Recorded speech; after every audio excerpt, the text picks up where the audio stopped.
Hello, hello. Hello, how you doing, man? Oh, I'm doing pretty good. How you doing? Good, good, good. It's kind of late around here, but it's fine. Yeah, I right now for you it's probably like 10 p.m. or something, maybe 11. Yeah, it's 11. Okay, and then we're gonna coach until 1 in the morning for you. Oh yeah, that's awesome. And you're like, I gotta wake up at 4 a.m. I'll wake up at like 5:30 for my Oh son. Yeah, God. yeah. It's all worth it. Doesn't matter. Okay, let's make it worth it. Yeah, let's definitely get you the best information possible. Absolutely. All right. Are you online already right now on Europe? Actually, Yeah. wait. You know what? Actually, Hmm? don't worry about it right now. Just because this is something else I've been doing. I'm just gonna share my screen with you on Discord, and then that way you can see my perspective while I talk about stuff, and I don't have to like always let you like, oh, I'm looking at the natural and over here. This way you can actually Yeah. just see what I look at. Okay. Okay. But out of these two replays, do you have a preference of which one you want to start on? Um, I don't know. I mean, the slow max one. I think I know what the problem is because I got supply blocked. Two. Oh no, it's the other one. Sorry. So I think the slow max one is probably the better one to start off Sure. with. Okay. I mean, we might actually talk about this the entire time because there is a lot we can talk about.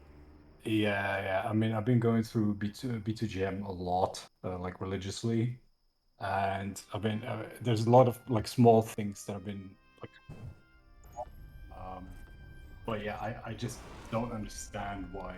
Like, I don't know. It's the supply blocks mostly, I guess. But Yeah. Well, there's definitely a lot of stuff, and I'll try to help you understand it. I'll try to give you like systems that you can do for yourself to make it better. yeah, sure. But before I start getting kind of crazy here and going away with it, can you see my screen, like how I'm looking at Yeah, StarCraft? it's perfect. Okay, cool. Yeah. All Mm. right. Okay. So we'll watch your perspective. I want to see your perspective and not anyone else because I want to see your scouting too. And you're Yeah. playing a ZvZ. This map is actually very awkward in ZvZ. This is one of the Hmm. only awkward maps that exist because the reason why is because if you scout directly to his base to scout what he's doing, you don't actually see the Ling move out. So it's like because the Lings actually go north and then back down again. So Yeah. you could actually miss the Ling move out. But moving your Overlord, the best way to do it on this map, I would say, Uh, with your Overlord is moving it under the slow zone because it'll take so yeah. long otherwise. Because if you move it like above this slow zone, go straight Uh, across, and get into the base and see the natural, that's probably the best thing you can do for yourself.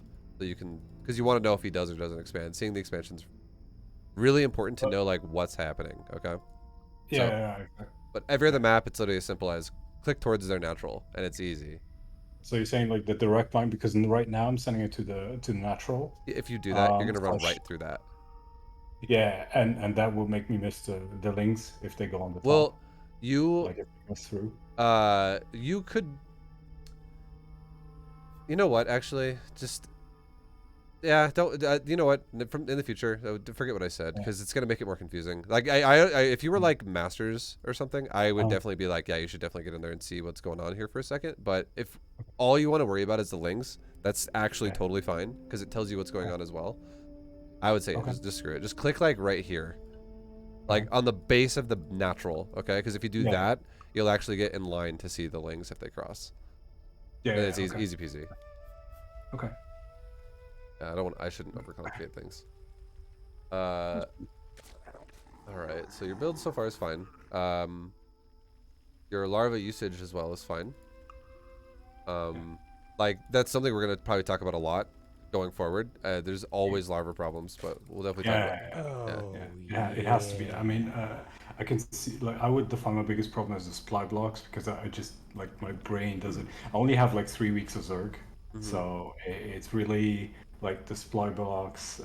Less so the injects, but I guess so at a later point as well. Yeah. Like, as soon as it gets stressful, it all goes to shit, Well, basically. one thing you can do for yourself, just Uh, to really like get the basics down when you don't really know, when you're not when you don't have any like internal like clocks for yourself where it's like I need to yeah. do this, I need to do that, I need to do this.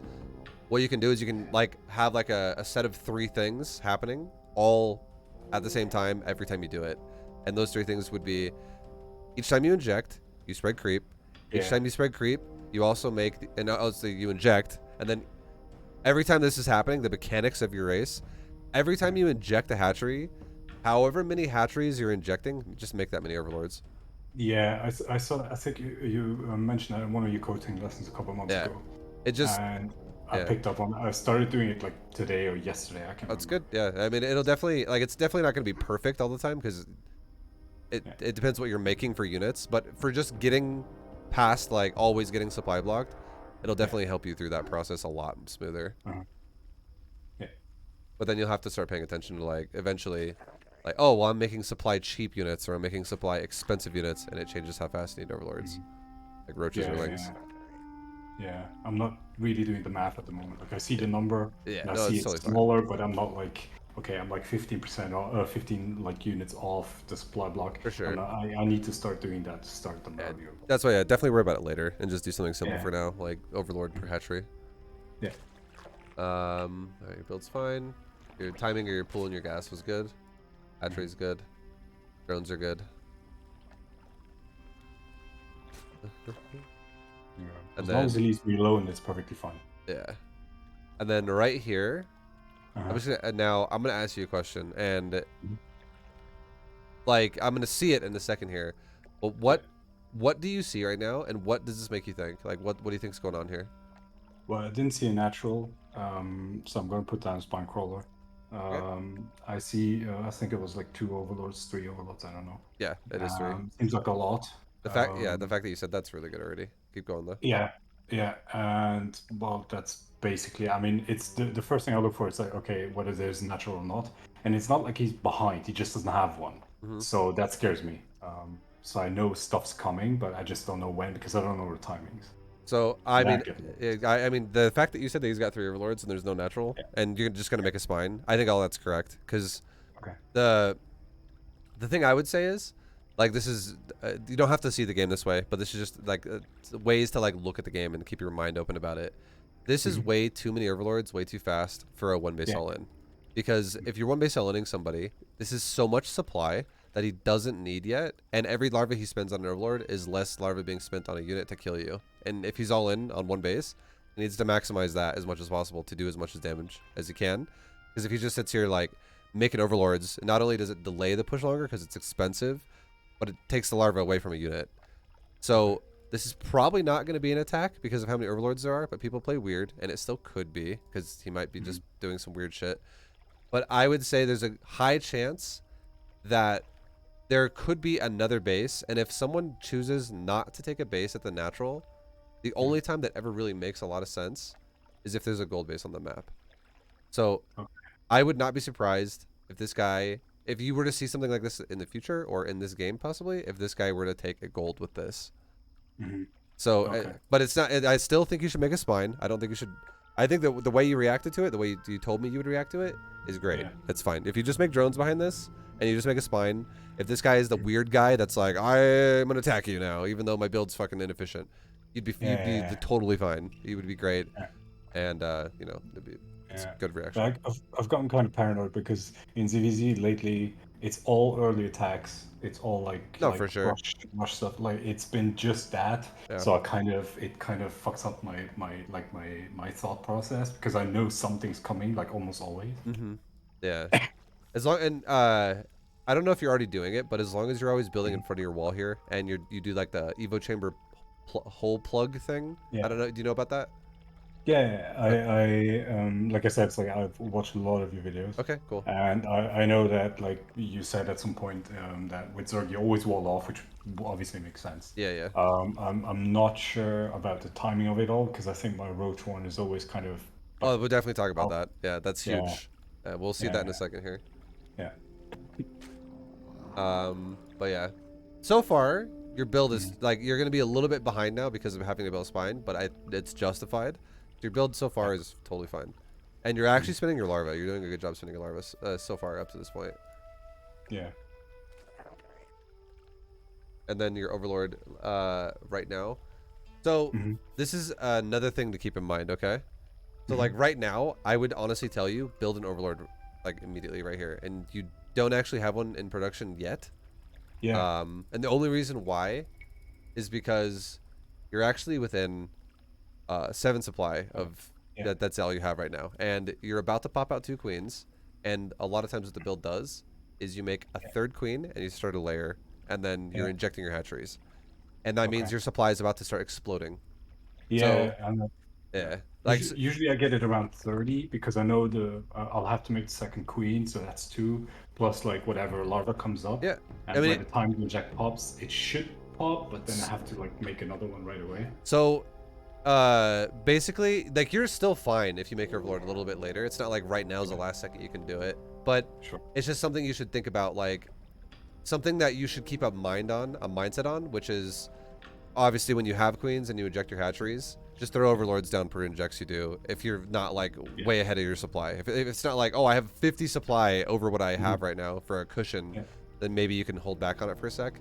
But like right now, before you start injecting, always be ready to like think about like, okay, well my supply right now is about to start exploding here, and I'm gonna start needing supply a little bit quicker. So like, you don't have to know this right now, but you will eventually learn this. But an inject is 29 seconds and of duration until it pops off the hatchery, and then an overlord only takes 17 seconds to make. So you, as long as you make an overlord, even like not quite half, but like maybe like 40% of the way through an inject, you're still fine. Yeah. But you just need to make sure you don't forget it like at all. And you're like, oh, inject's popping off. Oh, I forgot an overlord. No, usually the first block happens at 52. I don't know what it is about 52. I like watching my replays. It's 52 is the first block.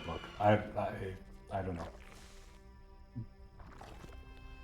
And then start that layer up. Nice, good shit.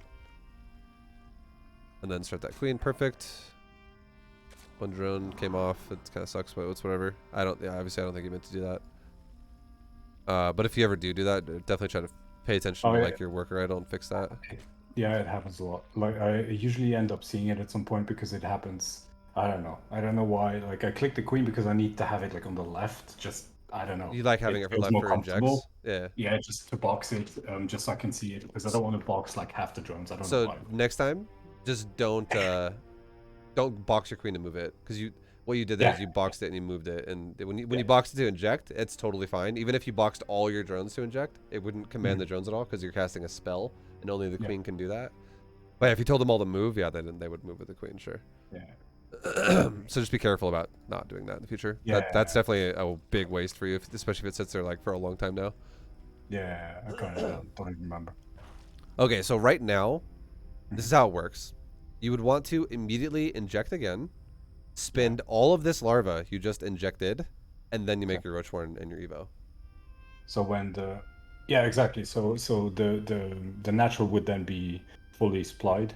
Yeah, so like be like at 16 or even over. It's just you've like, it's already really tight to not be able, like, you can barely afford spending all your larva as you get your larva with your inject if you don't make a spine crawler.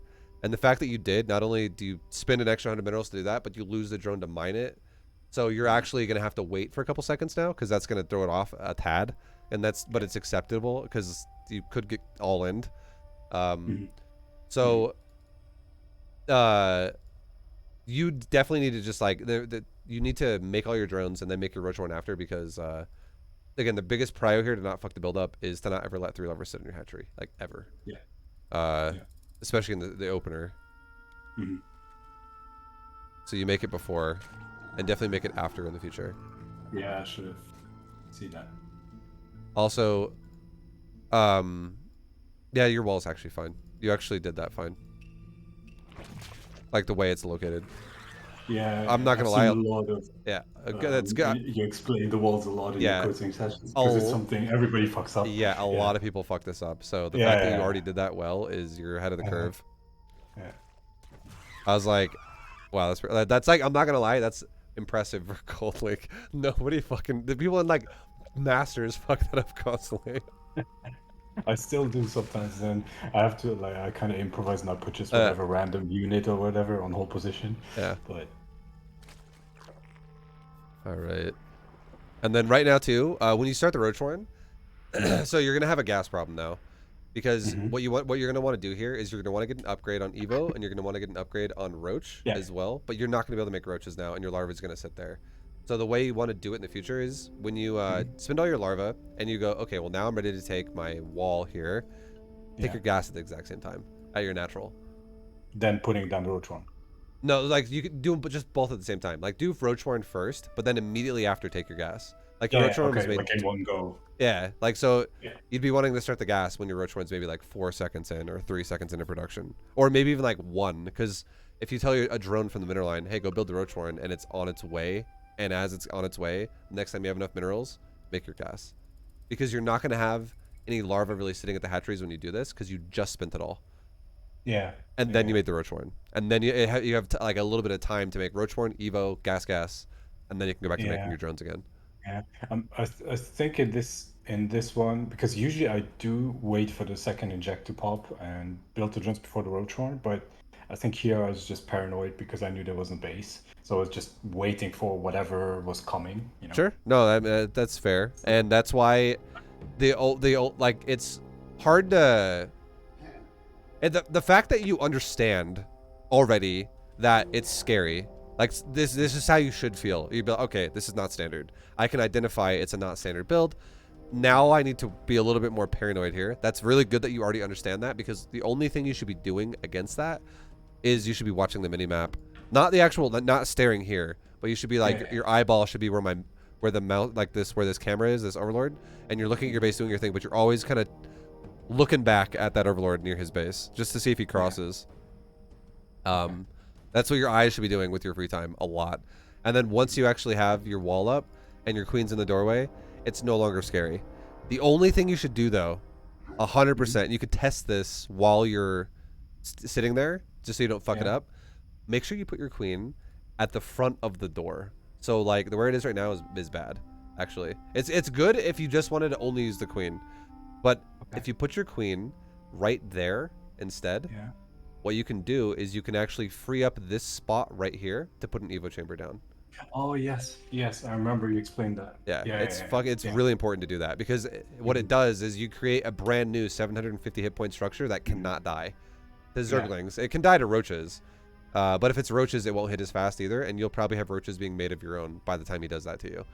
But if it's lings, like mass fucking ling flood, like 40 lings come out of his base, he physically can't kill the Evo chamber as you start it. If he hits it, like let's say your queen dies right as you start Evo chamber, it still won't even die, because it builds faster than it gets hit if it only has surface area of 2 lings that can hit it. Yeah. So it's super. And then you can also, the thing I was talking about earlier too about plugging the hole with Evos is like, let's say now he was killing this Evo because it had the most surface area. You could build another one right there behind it, and then you could build like something else or like stand a queen here or some shit to block the area. So like you know, you like, because the Evo chamber would come down this way, you could build another one right there on the bottom of it, which means there would be like one little box right here that would align like that would be open, and you could park another queen right there again, or you could build a spore crawler in it or something like that. It's like playing Tetris, right? You just clog the holes so he can't get in until you have roaches, and then you just kill it all. Okay.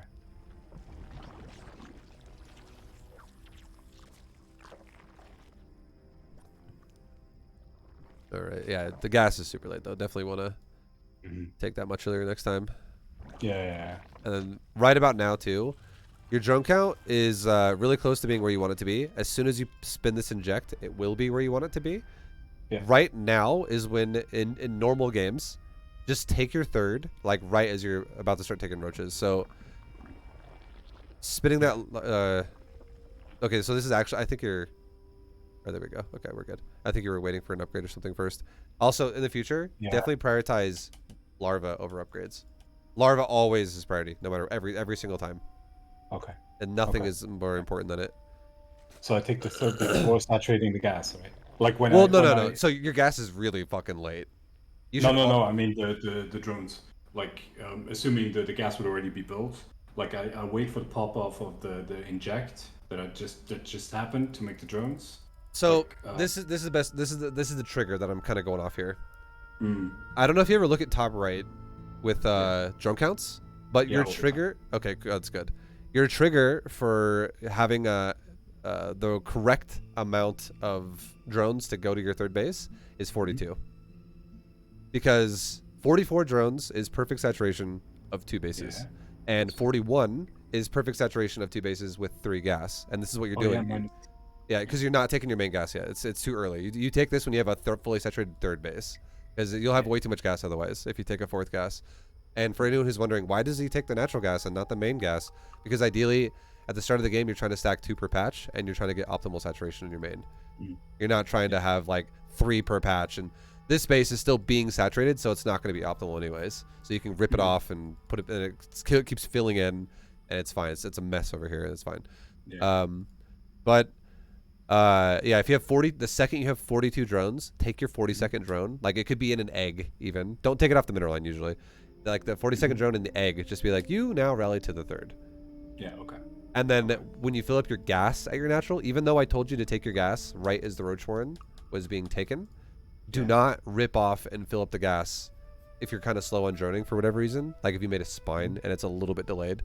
Do not fill up the gas with 3 out of 3 on both gases and then drop yourself back down to like 12 drones on the middle line. Like, try to make sure that you're cranking drones out as fast as you can. And then every time you have excess, put it on the gas. And it'll happen really quick. Like you're gonna be like, now that injects are popping off, you're gonna be cruising drones on this natural super quickly. Yeah, it's something I actually do.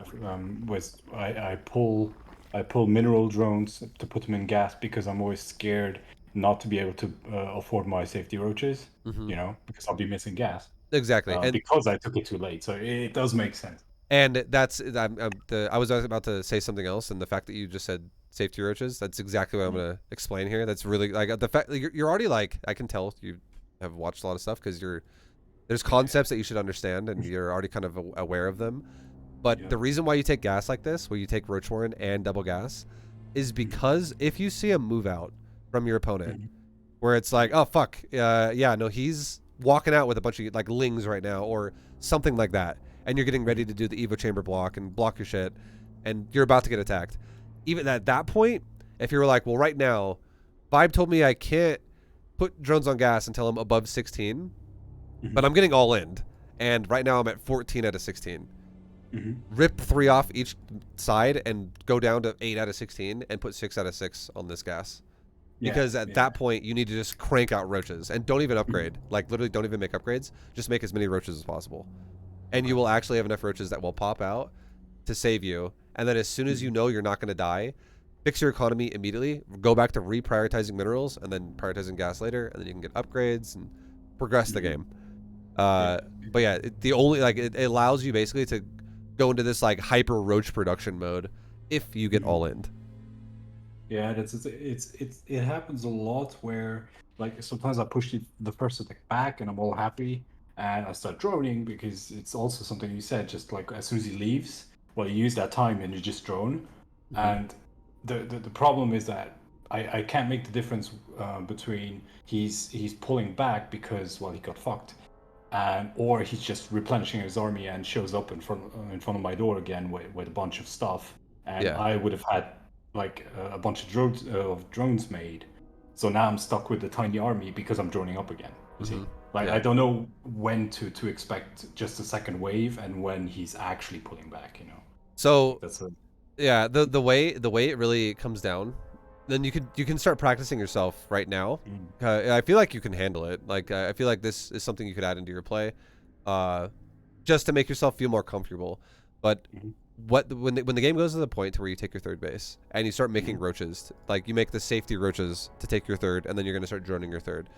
Make a overseer as you take your third with like a forward overlord, and then literally just drop. You don't have to like scout his base with the overlord. Like it doesn't matter. You don't need to necessarily do that right now. All you need to do is drop a changeling out and go look at his third base and find out if he does have one. And if he does not have one, a good number to stop at is just drone your mineral line at your third to half. Like be like, okay, well, no third, I half instead of full. Okay. Because the reason why that makes sense, or the reason why that works out really well, is because if you half, that investment is it goes into the like a concept of defender's advantage. It's not too heavy of an investment that's going to get you killed, but it's enough to give you an advantage consistently over your opponent. So over time, you're always going to have the lead, because not only do you have extra production, but you also have extra economy to afford it. And this is going to really help you be able to afford triple injecting hatcheries. And the difference of like how it's going to work well for you is defender advantage, where he has to walk across the map and you can just sit there defending your base. Like right as he gets there, you're there. And every time something spawns, your spawns go right into the fight. His spawns have to cross the entire map again to reinforce. Yeah. So half saturation. If there's no third, make it a rule Yeah. for yourself. Okay, half. Just go half and stop, and then make units. That way, I don't die to someone who's stockpiling units and going for like one big attack, and that's it. Yeah, I thought a lot to that stuff. Yeah. Like a lot. Like when I watch the replays, I'm thinking it's like, okay, had I not made that round of drones, I would have probably defended and would have been fine because I have one more base or whatever it is. Mm-hmm. Okay. So a good way to look at it too then is if we're looking at drone count, right? If your drone count is 41, ideally, if you're going to be on 2 base with 3 gas, if you're going to add on those drones, you're going to want to stop at 49 and be like, okay, cool, we're at 49 drones. He doesn't have a third. Yes. Let's fucking chill and let's just Okay. crank out these roaches, and then as soon as you have like +1 speed, you could literally just go attack him if he doesn't attack you at that point, and you would most likely kill him. Okay. And it would also help you a lot too in case the guy's going like mutas. That's another thing you should do. To go back to the overseer thing I was saying, you don't need to necessarily scout in the base with the overseer, because unless you could actually make another overlord somewhere else be the overseer, and you could then do whatever the fuck you want with it. But if you make a forward overseer, you can get a really fast changeling looking around his base. But I just don't want you to lose vision of like the cross, if that makes sense. Yeah. You definitely don't want to be blind and be like, wait, oh, he did push, I didn't realize. Yeah. Yeah. No, So that's a problem because I always have just one, or usually I'll have one forward overlord, and all the others are stacked like around my base for vision. yeah. But I usually lose that one because at some point he moves out and I can't escape because it's so slow blown. Okay. And so I lose all vision, like I lose everything, every intel, and I'm just not like putting a second one. I don't know, because I'm thinking, okay, I'm gonna lose the second one, the third one, the whatever, and I'm just like throwing money away, you know? So do this in the future. It'll help you a lot at making things like feel more comfortable for yourself. However, like this is going to be different on every map, okay? But you're going to play maps a lot repetitively, and you'll get used to it over time. But look at your opponent's base and just see, like if you're in a replay, you can hit like Alt-Z as well, and it makes it really easy to see more vision. But if you're in the game, obviously you can't do that. But what I'm trying to say is just look at the map and look at how many exits the base has. Like if you were to pour, like if this was like real life with like physics, and you poured water in this base, where would it go? Like it would go down, it would go out, it would go out, it would go out. Like it has 3 exits on this map essentially. So in the future, what you can do is you can put your first overlord where it is right now. Your second overlord that you make can sit in front of your natural until your natural's about done, and you can do it in every matchup with the second overlord like that, because it helps with cannon rush, it helps with bunker rush, it helps just let you know if you're getting proxied or not. So it's like a habit you should have in every matchup. But then in Zerg vs Zerg specifically, once your natural's about to finish and you know that there's no lings running in and you're not gonna get cheesed essentially like from an early like 12 pool, your second overlord can reinforce towards the guy's base and one of the exits that exists. And most maps will have 3. Sometimes they have 4, but it's usually 3. So your second overlord can reinforce, and I would say because of time, you can shift overlords now where I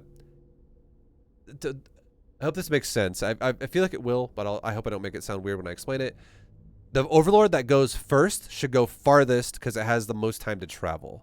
So yeah, if this is the fucking like one of the 3 exits, overlord 2 should go here, and then overlord 3 should go to this shorter spot. And the only reason why, okay, good shit. The only reason why overlord 1 should not go up here though is because you never want to lose vision of the ramp. Yeah. Because if you move this guy up here and then suddenly you're blind here for 15 seconds until the overlord 2 arrives, and you're, oh shit, I didn't realize he moved out. You can definitely create weird gaps where you will be blind and you could die. So overlord 1 always stays watching the ramp as much as you can. Overlord 2 comes up, overlord 3 comes up, and as soon as overlord 2 and 3 arrive, and now you have this covered and you have this covered, you don't need to cover this anymore, and this is when overlord 1 could die. So overlord 1 now can shift back to right there, and now you have this, this, and this covered because you have like overlord, overlord, overlord, and that's it. Then you don't need to invest any more aggressively in his side of the map. Just leave those 3. Okay. And then if you really want to as well, like I said, you can make one of those 3 like aggressive change like overseers, and then just have a changeling go scout, and you can just walk into the 3rd mineral line if he has one and be like, okay, are you making drones as I make my 3rd? And like, are we both making drones here, or do you not even have a 3rd at all? And do I Yeah. need to just go half and stop and make roaches? Yeah, I definitely need to compare more because I can't even remember having checked for the Zerg the last time. Yeah, Like it's something I'm like too busy with macroing that yeah. that's the sort of thing that doesn't pop in my brain. Yeah. Like you can pretty much guaranteed get away with 2 base saturation, even if you get cheesed by another Zerg. It's very like you'll be very close to it. If not, you'll have it. And then, like I said, the gas thing we talked about earlier with the safety roaches, you can always do that if you get all in on one base, like economy from another Zerg, and then you can make the difference while you have a wall that buys you time. Um, One quick tip as well. I know there's a lot of shit, but obviously this will be a VOD. You can always go back and watch it. But I love just whenever I think about something, I want to make sure you understand. Uh-huh. There's 2 different kinds of reactions, okay? When you get all in. One reaction is you can leave your queen in the front door, and you can make an Evo chamber behind it.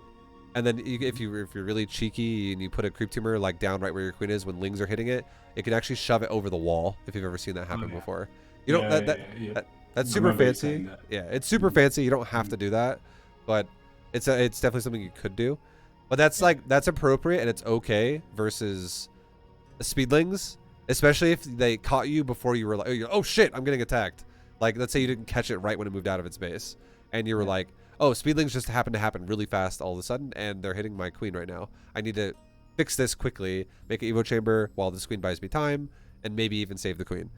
But if you actually spot a move out really early, the proper response, and if like you're not like being blindsided by it, and you're like, okay, I fully see what he's doing, I've expected it, I see it, I have plenty of time to react, I am not panicking. If that's the reaction, just pull the queen out of the door and just make an Evo chamber.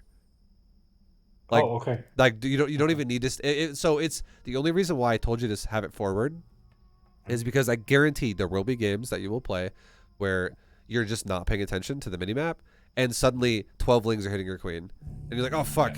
And the reason why you want to make sure it's in the position that's proper before lings get there is because if lings are there hitting your queen and your queen is not in the right spot, you can't move it forward anymore because lings are blocking you.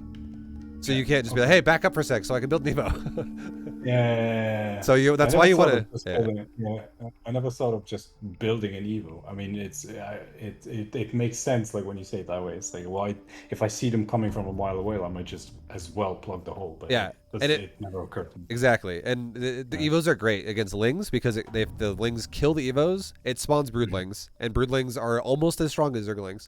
Like if you actually take the math of the numbers of how much DPS they do, they can almost straight up kill each other, like 1-to-1. So it's like each one of these buildings has 6 fucking zerglings in it, and it's crazy. Like if you're getting attacked by 24 lings and he kills 2 of your structures, that's like 12 lings helping whatever's behind the wall, and then your queens kill zerglings super fast. Like 2 queens can kill a zergling every like 3 seconds. Like they start going down quick, and then if you have a spine, that's gonna kill a ling every like every 2.5 seconds because 2 hits kills a ling. So, like it definitely you can get rid of it all in super easy if you have a wall here and your queens are able to just sit behind it, just slapping lings off of it, and you're making roaches behind it and shit like that. But the thing about it too is the whole like just building an Evo thing is really important though if you actually see roaches moving out of your opponent's base when you're still in the drone phase on 2 bases. Like if your opponent did a build that was like pool into roach warren into larva inject into push, and he's like walking across the map with 7 roaches, and you're like your roach warren is like, let's say, halfway done, and you're like, fuck, okay, well that's a really fast roach push, and I'm still waiting on my building to be done for the next like 15 seconds. You're totally fine. You're not dead. What you can do then is literally build the Evo chamber, because by the time he gets across, the roaches are way slower than lings. By the time he gets across the map, your roach warren that you just built will basically be finishing. Your roach warren will be done. And if you're confident, this will take experience, but if you're confident that you can make the roaches to make the defense here, and if you don't already have a spine, you don't need a spine. But if you're not confident and you're like not sure, I would recommend just building a spine as well. That way, as your roaches spawn, you can also have a spine like finish, and Yeah. you can have spine plus roach to defend yourself. Mhm. This is definitely something like this is really hard to teach this concept though, because like about like if you feel safe or not, because it really just takes there's like different numbers of the game that make it feel more threatening or not. And what I mean by Yeah. that, this is probably the best way I can explain this to you, okay? If the Zerg player, there's two different ways to talk about it. There's one is can you make a proper defense in time? And the second one is how reinforced is it going to be? So Mhm. the two times I would say you would want to make a spine crawler against, like, let's say if this guy was pushing with roaches, would be the first time would be, let's say as you start the roach warren, he walks out with roaches, and you're like, fuck, okay, well the roach warren is a 39-second build structure, and then roaches take 17 seconds to make, or rather 19 seconds to make. So I got like a minute before I can make roaches here essentially, and he's already walking to my base. That's absolutely you need to make a spine crawler time, because Yeah. that's a lot of fucking time before you can defend yourself with roaches. And if you don't have a spine, your roach warren could very well just die, and then he walks in your base and kills you. If he just wants to, like, you'll never be able to like sustain that. Like that sounds scary as fuck. So I would say at that point in time, you'd probably want to make like 2 spines with your wall here, and then make roaches behind it. And these spines will help buy you time to get the roaches out, and also keep your wall just, you know, like you'll be able to thin his army out a little bit by the time he busts in, and your roaches will make the difference there. That'd be like perfect defense there. The second way you would ever want to make spines is, let's say you had a fully saturated natural, and let's say you just now made 8 drones for your third base because your opponent did not have a third, and let's say your opponent never fucking took any single drone at his natural, and he literally is on hatchery tech 2 base, but he never saturated the natural, and he walks out of his base with 20 roaches. Yeah. And you just made 8 drones, and you're like, okay, that is an absurdly large amount of roaches right now. And again, this is why it takes experience.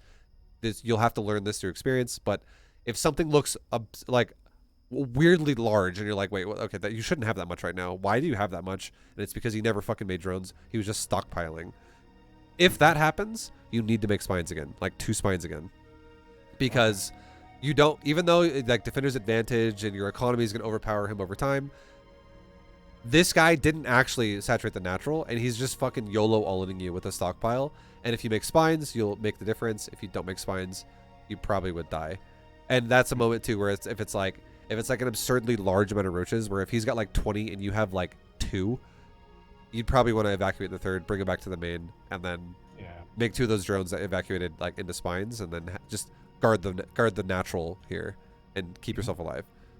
But anything other than that, you can literally get away with just like, okay, well, I'm gonna make roaches to your attack, and I'll just outproduce you over time, especially if I'm also defending myself in a choke point with a wall. So it makes your life way more defensible. Like you have like all the advantages here. If it's not like that's basically, it's just like the stockpile of units is like the scary part. And if it's not like really fast and early.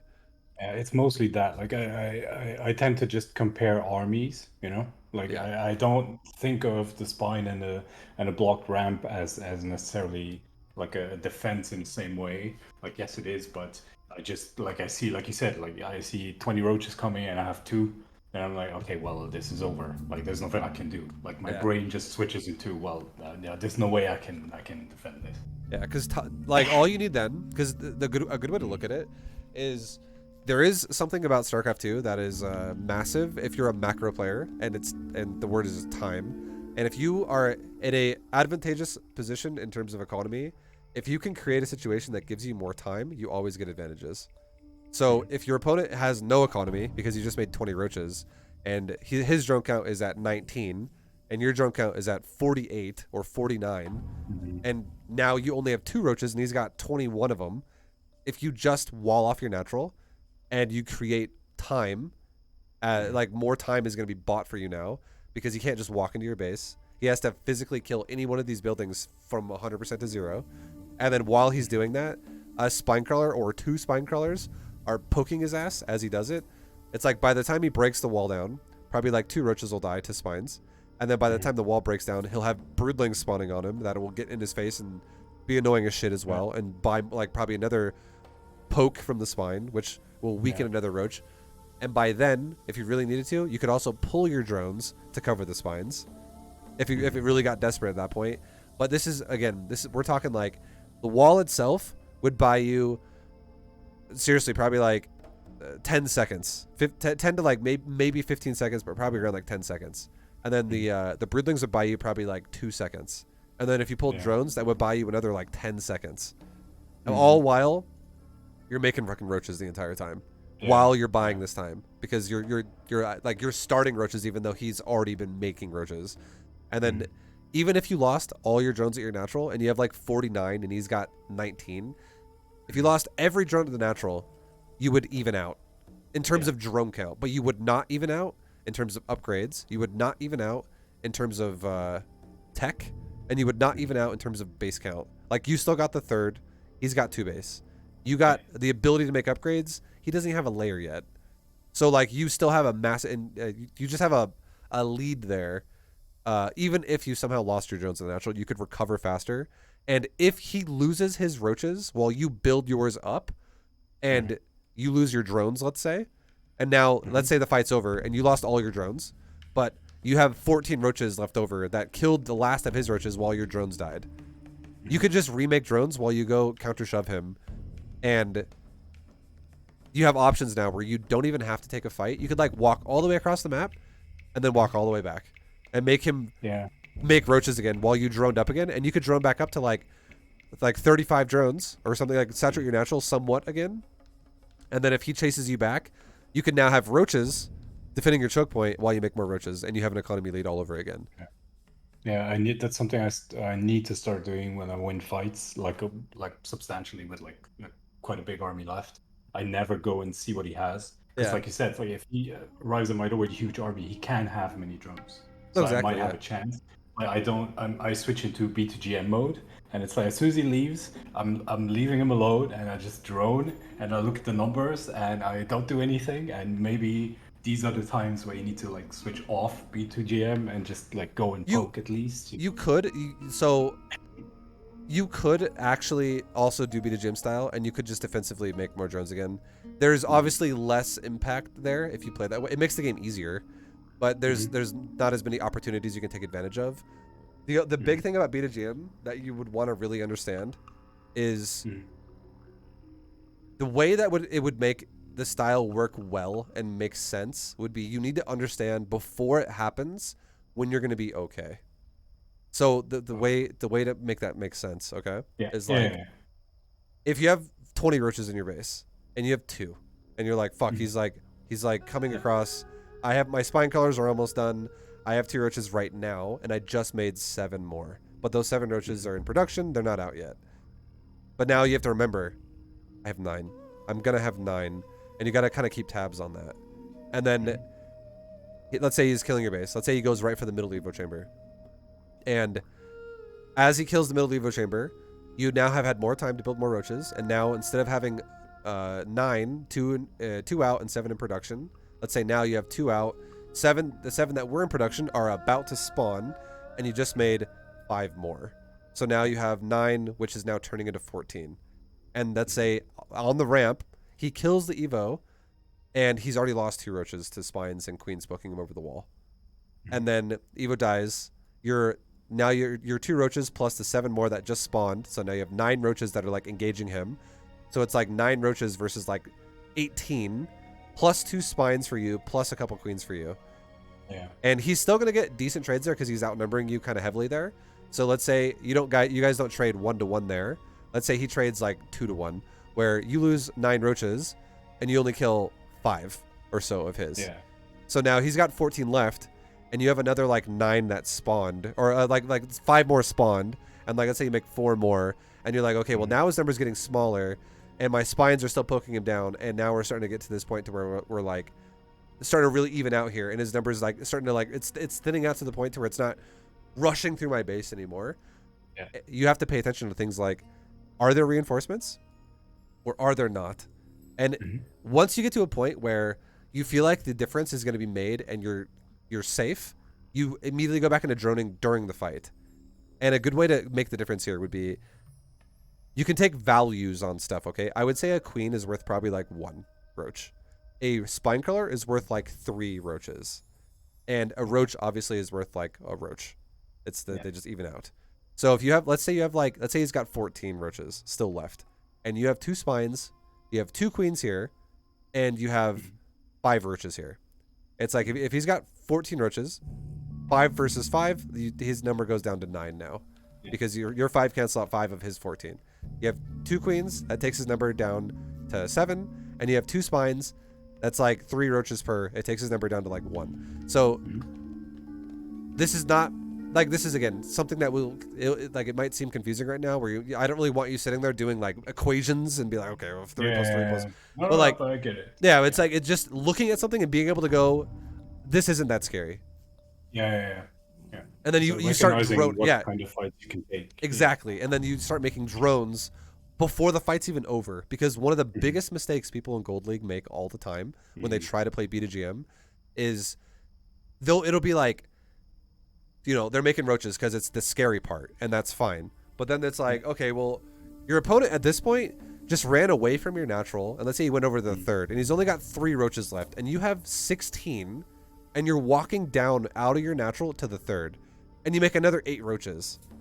And it's like, okay, well, you now have 24 roaches to kill 3, and you're not getting reinforced on. There's like nothing else coming, and now you're gonna sit there and make drones behind it, and you just made a like 50 fucking supply of roaches. And like moments like that, definitely you will fall behind if you don't take advantage of a counterattack. So as long as you can identify how safe you are, and as long as you can realistically gauge how effective your shit is, that's great. And if you remember, like I said, like roach is worth a roach, a queen is worth a roach, a spine is worth like 3 roaches.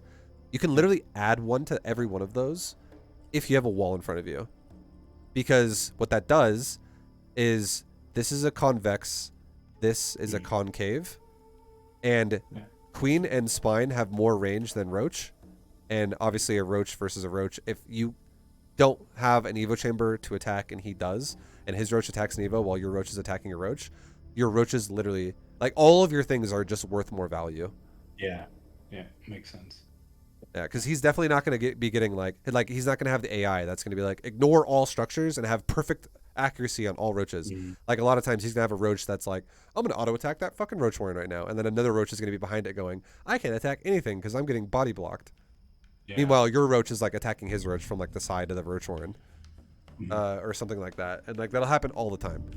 Yeah. I mean, it'd be much less scary because I feel like macro-wise, at times I'm keeping up. And it's always the because I see the number right now. I see the 52. I know I'm gonna block. And it's the kind of stuff where it's like, okay, if I had not blocked, but I would have so much more. I wouldn't have to be nervous. I wouldn't have to be like nervous about an attack because I know I'd have like 10 roaches in production, whatever. And it's mostly that I can't shake the blockage.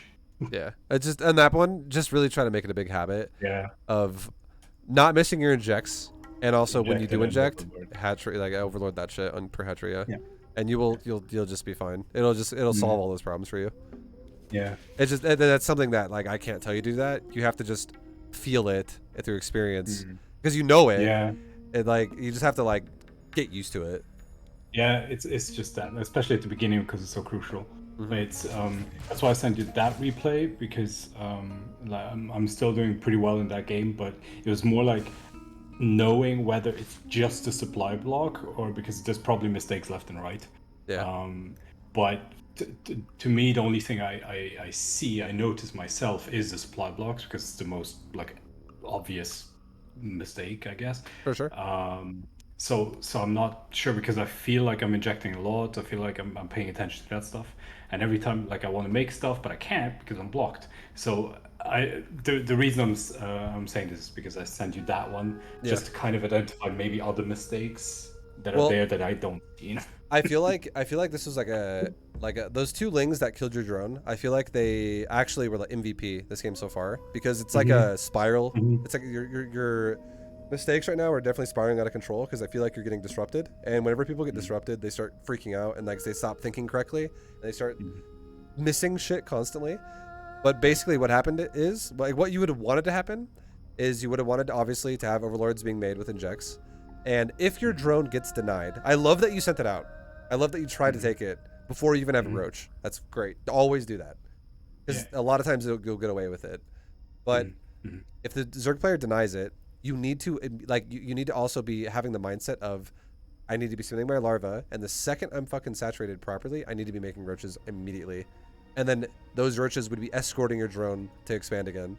And it would be way before you have all this resources and time. You probably would have thrown it down by like 4:25. Like 17 seconds ago or something. And and then you would have roaches here defending it as well. And then it would be easy to afford it too if your gas is proper, because as we talked about, like you have upgrades here and your gas is still super low and you haven't even made roaches yet because you were sitting on 24 out of 16 on the mineral line and you just weren't taking gas for a super long time. So if you fix those things and you're like going up to set up your third, if your third doesn't get denied, it would have been fine. But if it does get denied, your roaches will escort it anyways shortly after, and you're good to go. Yeah.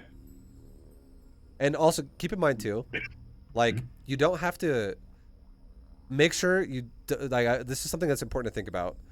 Think about travel time to resource income. So if you're like thinking to yourself, I'm going to take a third base, definitely do not say from like the natural here, hey drone, build your third, and then let that just be. Definitely what you want to do is you'd want to be like, hey drone, go to the third. You can like mine a mineral patch or whatever, so it even goes through the queen if it's on hold position or something like that. Like I saw you do that earlier, so that was good. But make roaches during the travel time.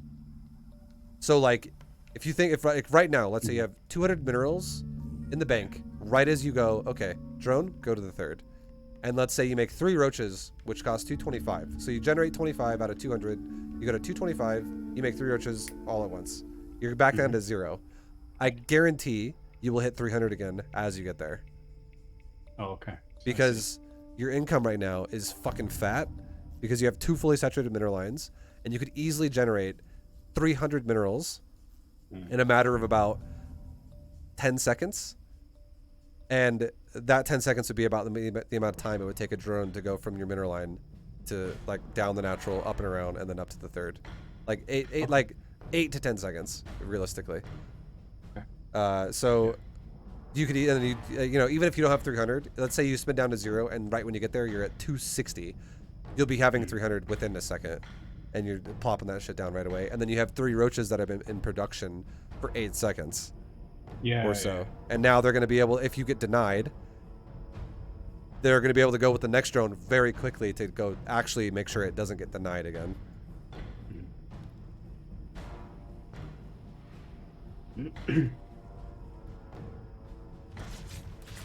That was on purpose. No, I know. I think that's what you did there is fine, but I think what you should do, this is the difference of understanding what will and won't win.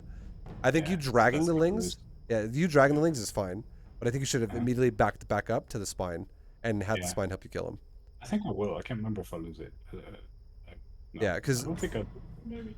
5 lings will definitely kill a queen, and that was a lot of damage you took there. Like it was almost like you wanted to kill a ling before you backed up, and even 3 lings is like gonna trade with a queen to like they're both gonna die. Yeah, can't remember if she makes it. I don't think no, she doesn't. Yeah, that was a bad trade. Yeah. So like what you would have wanted to have done there, like you going and aggroing the lings, totally fine.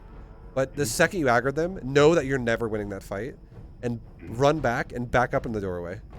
That way, he not only does he not get good surface area, but he gets hit by the spine. So what's the magic number here? Is it like 3? Don't ever fight lings. Like 2 lings versus a queen is a good fight for a queen. One ling versus a queen is an amazing fight for a queen. 3 lings versus a queen, you're probably not gonna want to take that fight, because like what you'd want to do then, if you like say you didn't have a spine and there was 3 lings hitting your queen, pull like 3 drones or 4 drones off and A-move it and like help it, because that queen will win that fight, but it will be like it's like a potato, like all of its limbs are ripped off and it's like it's like dead on the floor. It's got 10 health left, And if anything else shows up, it's dead. Okay. Mhm.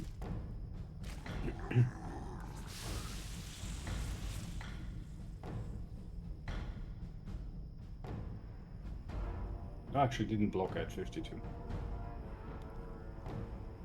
Yeah, you had a lot of larvae sitting there though, and Yeah.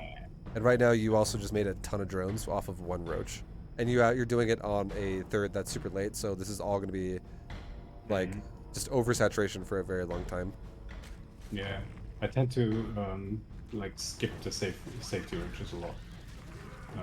That's something I don't know. Like I feel like the third is more important. So I tend to be like super greedy. Be like, okay, Okay. let's quickly make Well, like more things and skip the roaches I and just like I would and say this for gamble. you. I would say this for you then. I'm kind of on board with you skipping safety roaches to a degree, but don't skip all of them. Maybe cut it in half. Like make 4 roaches, and Yeah. then go back to droning. You're not gonna feel the difference. Like, let me say it like this: the hardest thing to, or the thing that's gonna fuck you over the most is not actually the larva of making a couple roaches versus a couple drones. It's having a proper mineral line to mine from. That's what's gonna fuck you the most. And right now, this mineral line is a full minute late because you started this base at 5 minutes and 17 seconds when you really probably should have started it around 4:25, like 50 seconds before. So Yeah. that's just gonna mean that this third base is not usable properly for another minute, and that's way more damaging to you than having a couple safety roaches. Okay. In terms of like how slow it's gonna develop your economy. Yeah. And also that's a larva that you can't utilize now too, which is really fucking painful for a long time. Yeah. So yeah, just make at least make like 4 and do it like right as the second you hit 42 drones. So you have the 1 to make the third and 41 to mine the resources. Fucking make at least 4 roaches. Stop at 8 if you do go to 8, but make at least 4.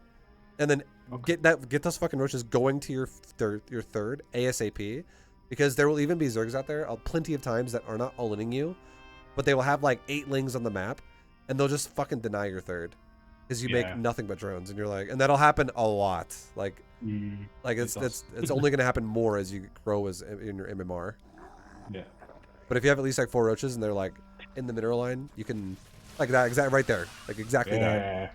Yeah, like you can always like have them in the mineral line, and you can like attack him off the hatchery, and if he comes to attack your roaches, you can always back them up, just like I told you to do with the queen. You can back up between like gas and minerals, or like between a mineral patch.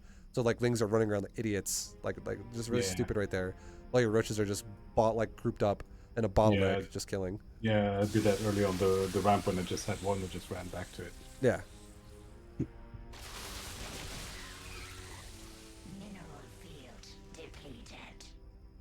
And then you're at this point too. I feel like whenever fights are starting to happen, you definitely start missing ejects. Definitely try not to miss those. Just if there's anything, like I want you to actually over time, I want you to work on memorizing everything number wise. Like memorize how long does it take to make a drone? How long does it take to make an overlord? How long does it take to make every unit? How long does it take to make every building? Don't do it all at once.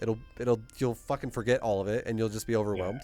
Just like maybe every day you play this game, make it a goal to memorize another thing, and remember also what you previously memorized, and do it in an order as well with things you're using. Don't just make it random. Don't be like, okay, well now I'm gonna memorize an ultralisk.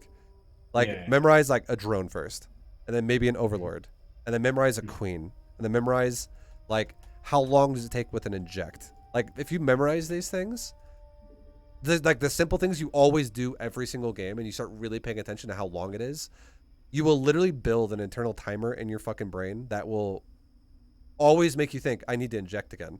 And you won't even, it won't even be because right now you're doing it actively, and you want to do it subconsciously. You want to actually do it like as a fucking muscle reflex, like you're breathing, and when you're playing the game. So definitely pay more attention to that. Actively think about it for now. So like a lot, so you can literally memorize it so much to the point to where it just happens, because you like the last thing in the world you want to do, and this is actually like people in Diamond League struggle with this fucking all the time, and everybody below Diamond struggles with it a lot more, but everybody struggles with it even in Diamond. They stop doing the rotation when they get attacked every time. They just fall apart to multitask.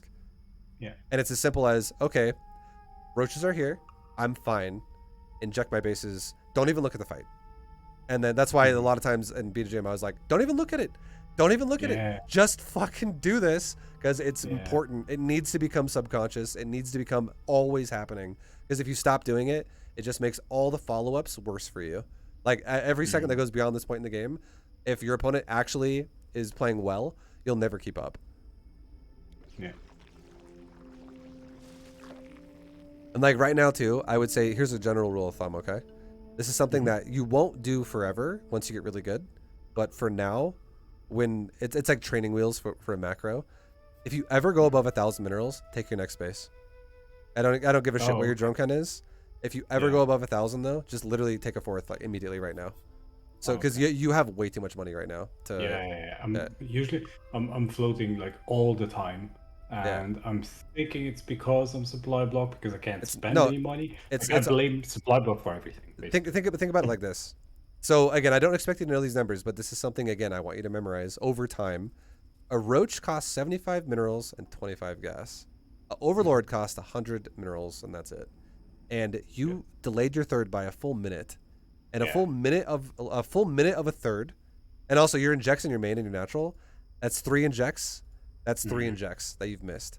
So let's just quickly talk about the minute. Because your queen actually has no energy at the third, so let's not include that. Let's just say let's only say the minute that it was delayed. Let's not talk about you missing injects at the third because it's injected. We'll just assume it's been perfectly injected since it's been done. But a minute of missed production of a third base is 12 larvae, because 12 larvae is what you generate over the course of a minute, because you generate 3 larvae off of each inject, and you can get 2 in a minute. And you generate 6 larvae a minute from automated larvae, so that's 12 together just from that. And then that's also 9 larvae from your natural queen, and that's 9 larvae from your main queen. So that's 12 plus 9 plus 9, which is 18 plus 12, which is 30 larvae. And 30 larvae is, if we multiply that by 75 minerals per larva, or by 100 minerals, mix that in somewhere as well. Let's say you want to make 5 overlords and 25 roaches. Okay, that's 25 times 75 just for the minerals only. That's 1,875 minerals, plus another 500 for that for the extra 500 in overlord. That's 2,375. Yeah. So yeah, that's even more than you have right now. Like you could easily spend your money if you just had the larva. Yeah, exactly.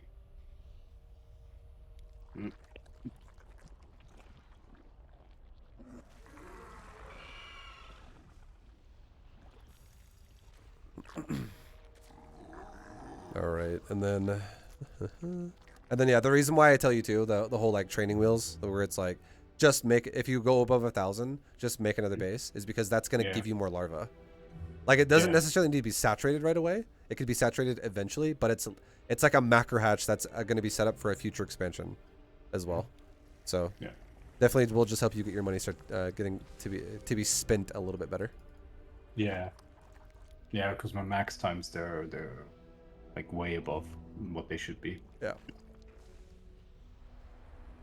And then something to do as well, honestly, what you can do as well is try to remember, but you can also build your infestation pit either right as you build your Hydra Den if your economy is looking great.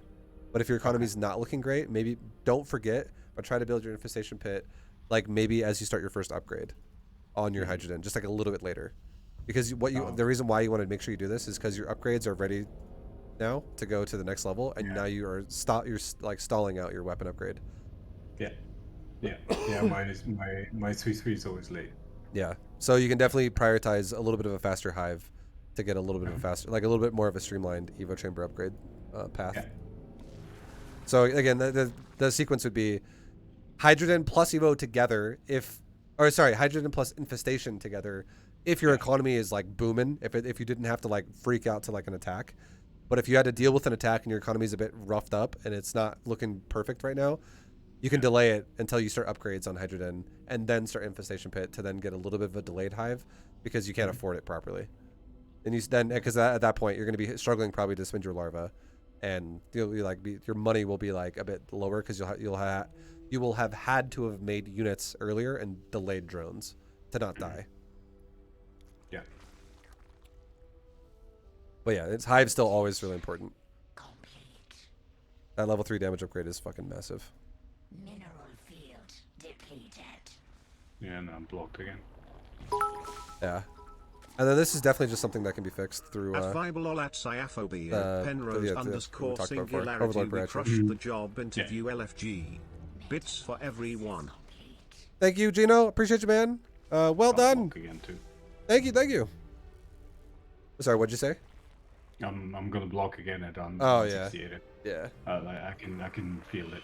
Like Mineral field. Yeah, well, if you just do this whole thing, you will definitely hit that 200 supply cap pretty fast, and that's why you can do it for now. Again, it's like another training wheels thing where it's like, okay, if you have 1,000 minerals, take an expansion. If you have overlords per inject or hatcheries per inject, make the overlords for that number. You'll find yourself being like, well, I'm at 125 out of 200, but then as you get more comfortable with everything and you start really like getting a better understanding of the game, you can start throttling back a little bit and going, well, I can actually delay overlords a little bit now because I'm doing a Zergling style, or I can make them faster now because I'm doing a roach shove. Because like, as long as you understand how much supply something costs and how much supply is coming in, you can prepare for what's going out. yeah. And that's you will never know that. Numbers will not make sense to you unless you know what they are. So that's why I really like that. The only reason why I know this is because I know numbers and I have experience for that, and you'll have it too if you just pay attention to it. But again, it'll take time. Yeah. I'm under attack.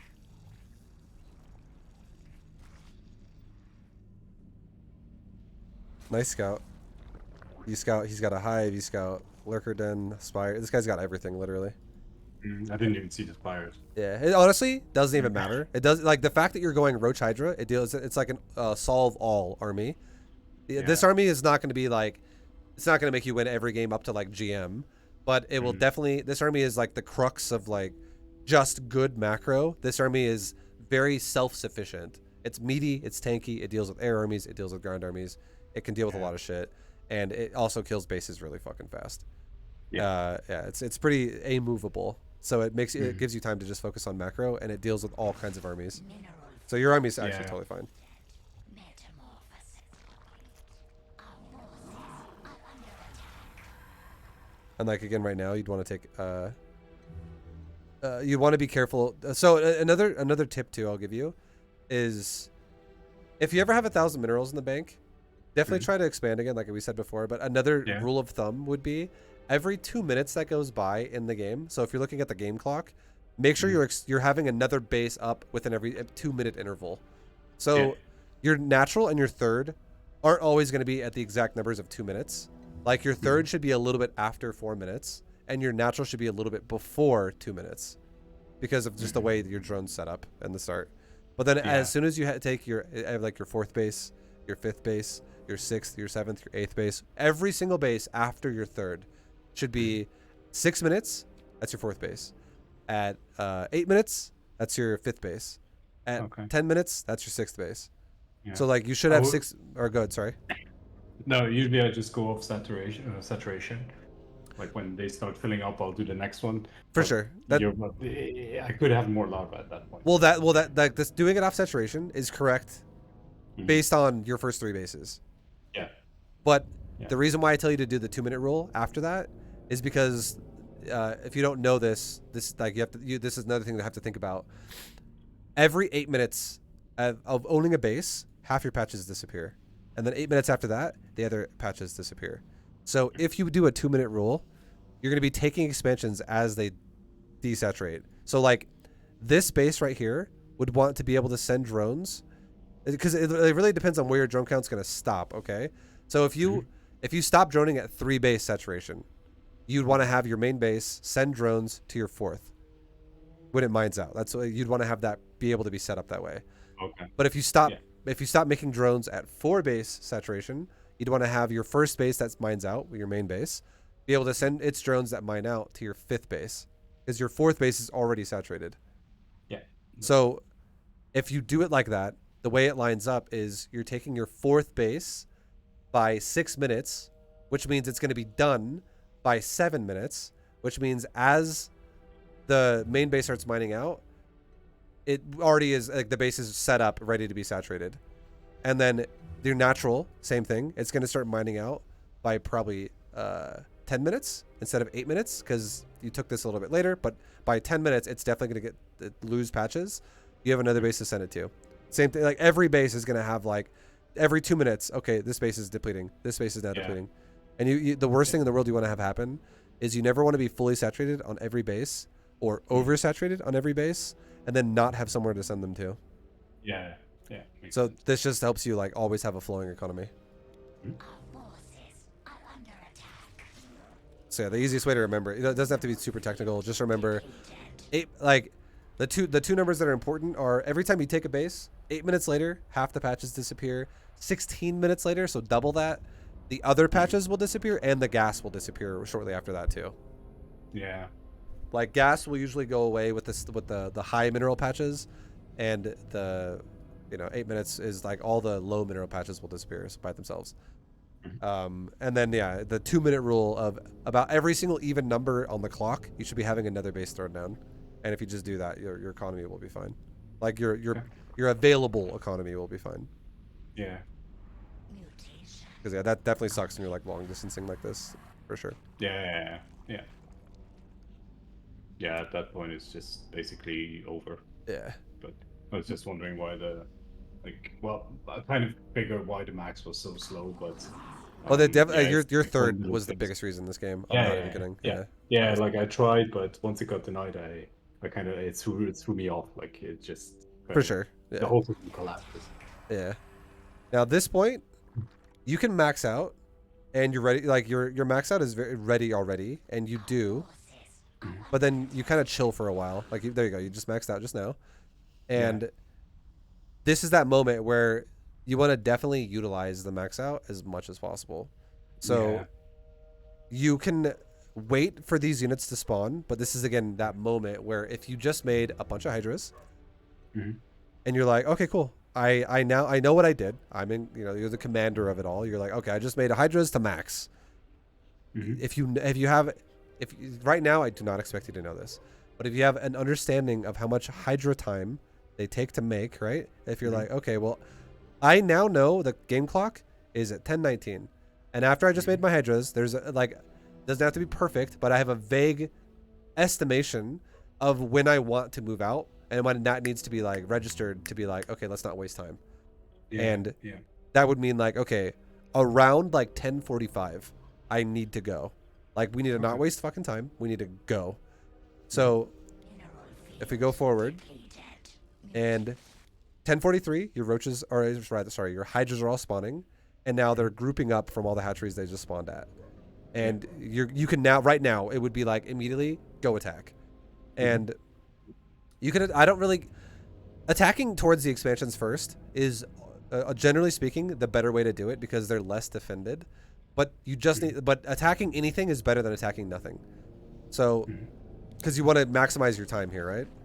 Yeah. So you actually didn't wait a whole lot there. That's fine. You still wait. I don't think I even knew about his goal at that point. I can't Yeah. remember if I stepped it. I don't think I knew. This is your vision. Oh, then I must have. Like if you don't attack it, you're just not paying attention. It's fine. But I mean, this guy honestly could have taken the gold first too, right? Because the patches are disappearing, and that's remember how we talked about earlier. There's a very good chance he took it first. Yeah, he did. Yeah, because like it just makes sense if you think about why does he have so many overlords and one hatchery? What the fuck is this? Yeah, it's the kind of stuff like I see it, but I don't know what I'm seeing. For sure. Like, I don't know how to interpret it. To be fair, what'd you say you're playing for 3 weeks or something? Like you have 3 weeks of Zerg, but I played for years, but Protoss. Okay, sure, yeah. Well, I mean, Protoss, you can be a zombie. I'm just joking. No, but it's like understanding the game. It's something that like it seems easy if like you really take a step back and think about it. But when you're in the middle of the game and you have 30 things going through your brain, you can miss shit all the time, right? Yeah. So it seems much more complicated because if I watched B2GM. Like your APM is like way low on purpose, obviously. Yeah. And I feel like I'm trying to play faster than what's good for me right now.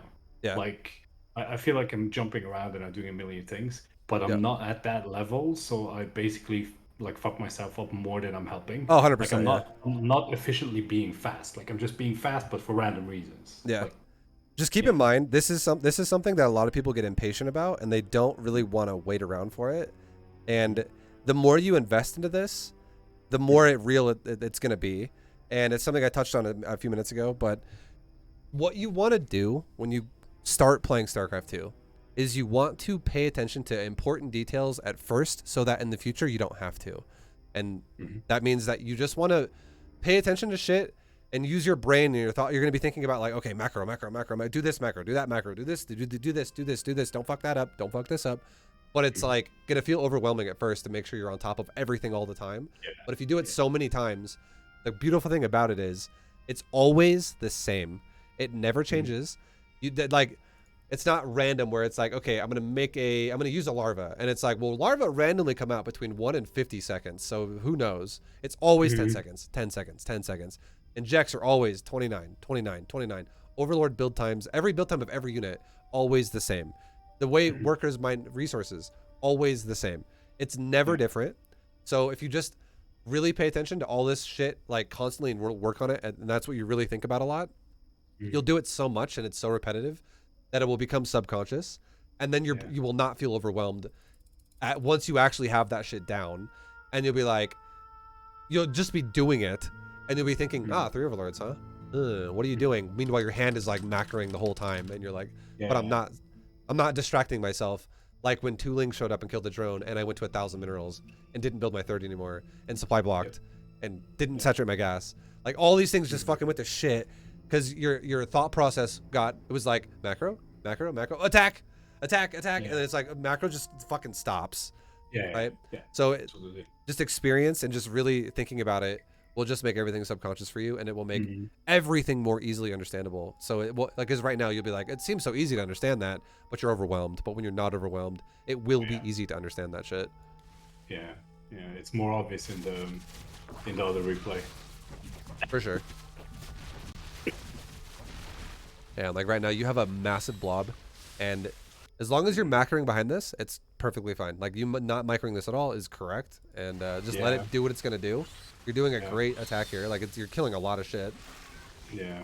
And so the only reason like the only case I micro, which I shouldn't. I know that, but it's when I run into a Terran that has like tanks at the back, or at least not at the back, but like within reach. I tend to just kill them. Because I want them to get off last volleys, and since they're so close, I can just like click them and they'll be insta dead because I'm within reach. Sure. You know, I mean, if but it again, it fucks up the micro, the macro. I would say this is the best way I can tell you to micro. Okay, do anytime you ever micro, literally count seconds in your head, and if you get to 3, fucking stop. Okay. Like StarCraft 2 micro does not need to be long and drawn out. So this rule, it does not apply to everybody. It applies to people that will stop macroing. Well, if you can multitask, do whatever the fuck you want. You can micro for 30 seconds straight. If you can also macro in the intervals of microing, then that's hard. But if you can do that, it's wonderful. But if you find yourself always going, oh shit, I just slipped up here and everything's falling apart, even though I had a good fight there, my macro is like shit now. So then that's really what's going to hurt you even more. So if you ever set up micro, literally count to 3, and if you get to 3 and you're still microing, you're spending way too much time on it, and you need to go you need to do something else that's important, like that's actually good. Okay. So a good way to think about that then is, how can you set up a fight to only take 3 seconds? Start thinking about the game that way, instead of, okay, I'm gonna take this fight, and during this fight I'm gonna spend 12 seconds microing this like a god. Like I'm gonna become rogue for a minute here. Like it doesn't need to be like super elaborate. It could just be like, okay, this guy's got tanks, so I'm gonna maybe pre-spread. I'm gonna A-move my army. Like I'm gonna pre-spread really fast, and let's say as you pre-spread, you go inject your bases because your units are like walking to their positions right now. You have some going left, some going right, and then you do your macro cycle, and then you go, okay, army, A-move, and and then you green box maybe the spread that's closer to the tanks and go shift A click on the tanks, and then you just fucking stop again, and you go back to macroing again, and you just whatever happens in that fight happens in that fight, and you're still focus firing the tanks or whatever with your units, and you're actually reinforcing during the fight rather than not reinforcing at all and crossing your fingers hoping that what you're microing is going to make the difference here.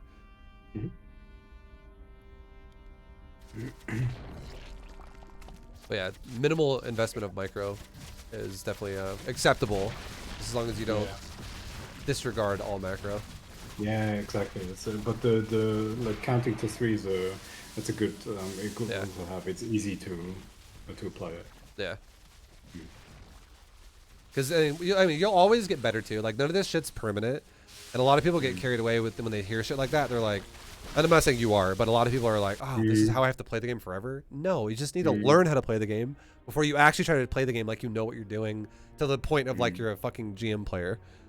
Like the game definitely has leveling processes you need to go through to like, because if nothing's subconscious, you can't play properly. That's like a fact of this game. It's so fucking much shit you got to think about if you can't automate shit. Yeah. No, that's.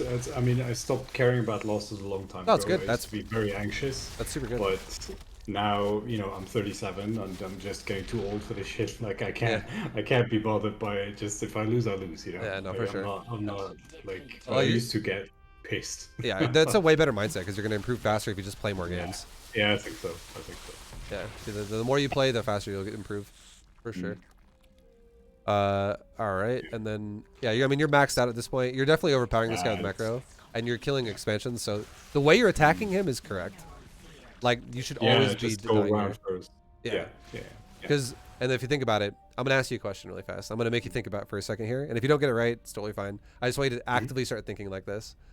Why is it correct to kill expansions right now?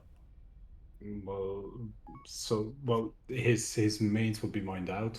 The biggest, if he has a defense, it would be in the natural probably, and you just basically shut him down from getting cash again.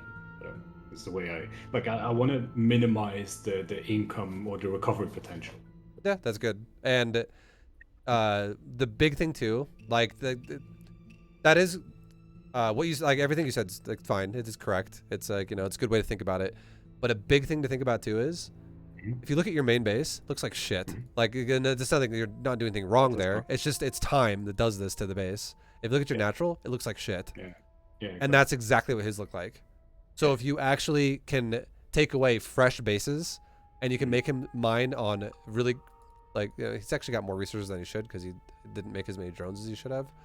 Like and he also took this base super late, but like so he took the gold first. But yeah, if you can in a normal game, if you actually make him not able to, if you make him sit on bases he's been on for a long time, which are also the harder to kill bases, and you take away fresh bases, he actually gets like double fucked in the economy department because he's not actually properly mining these bases anymore because they're desaturated now.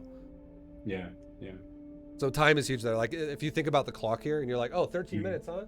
You have 3 minutes until you're out of money. Like realistically here, like maybe 5 minutes if you didn't have perfect saturation, but like you don't have much time left until you're completely tapped. And as long as I don't let something new set up, you're starving. And then once I'm maxed out, I can just shove into the the excessive defense. That will be on the choke point or whatever. Yeah, okay, at that point I would just throw away armies with them. Yeah, like it's totally fine to cost, like if you have to spend 3,000 to kill 1,500 here, that's fine if your income is more than the difference there. Like if you're losing a 2-to-1 ratio fight, but you're still there's still something there. It's not 2-to-0. You're losing a 2-to-1 ratio fight, but you're mining at 3-to-1. You're winning the game. Yeah.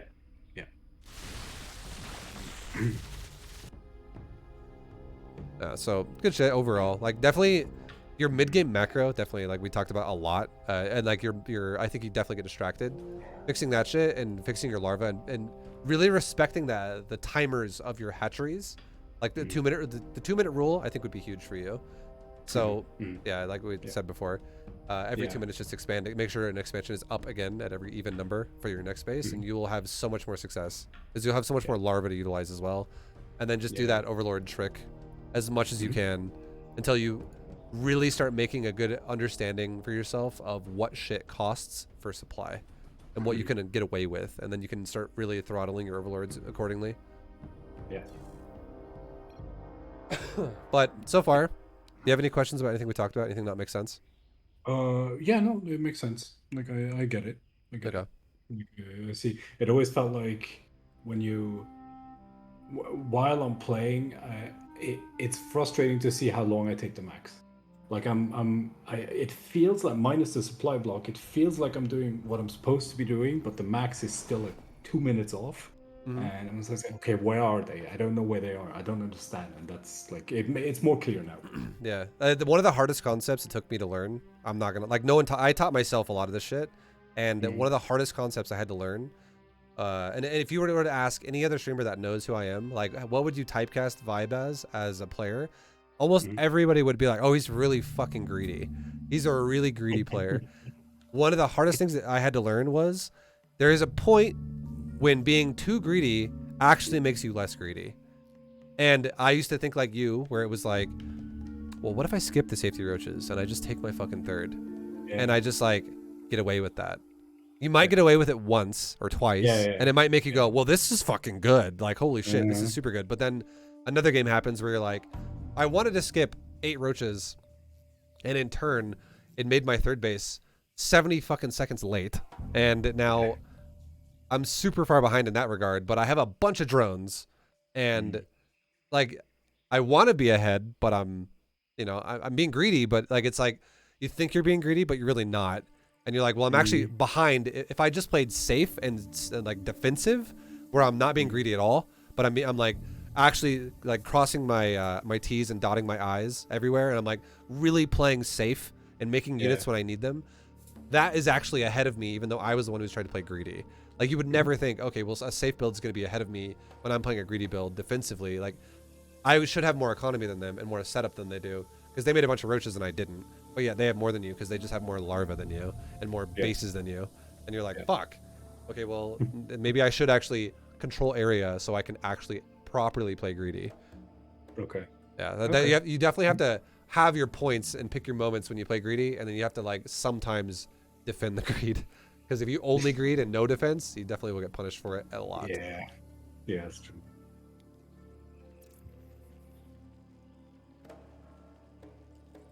Yeah, I still do that shit even today, where I'm like, you know what? I'm gonna make fucking all drones. I'm gonna skip my Zerglings for a second here, and then Terran's like, I'm gonna kill 8 drones now with Hellions. I'm like, fuck. Okay, I should have made fucking Zerglings. Yeah. It's like, usually I do them, but I probably do the safety roaches like too late in pretty much every game. Yeah, that's why if you just pay attention to the 41, make it as soon as you hit that. And then also another thing to keep in mind, make sure that if you do the overlord per inject method, it will work. But if you want to practice, also if you start feeling comfortable, if you want to practice what's it called, like doing proper overlord timings, just remember that as soon as you start making safety roaches, your supply, if you think about how many am I going to make, if you're going to make 8, that by itself is 2 overlords worth of roaches. Yeah. So you would want to be like, okay, well, let's say you're at 41 out of like 46. You'd like, as soon as you make your 41st drone, you immediately, as larva spawns, overlord, and then like, let's say your inject is halfway done. By the time the inject pops off, 2 overlords pop out as well, 8 roaches all at once, and you're still not supply blocked. Yeah. And then you can make like with that new inject, like afterwards, after you make 8 roaches, you make like 2 more overlords again because you just inject twice, and then you can progress to drone it. Yeah, absolutely.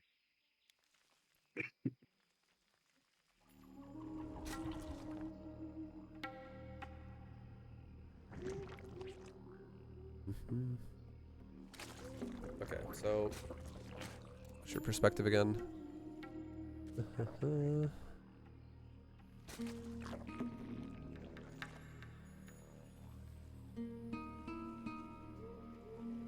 Yeah, so far it's fine again. Your timers are good.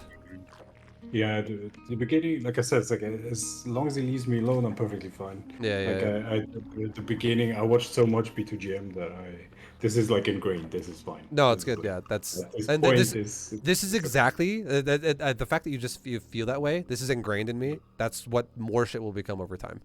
for sure. Yeah, yeah, Okay, so he's attacking you, and yeah. And I see him coming. yeah. So what you could do right now to make a decent defense here, you don't even need to make lings. I'm not even kidding. I honestly would almost prefer you don't. Like eventually you will want to. Like if this is fucking like Masters League or something or Diamond League, you'd want to.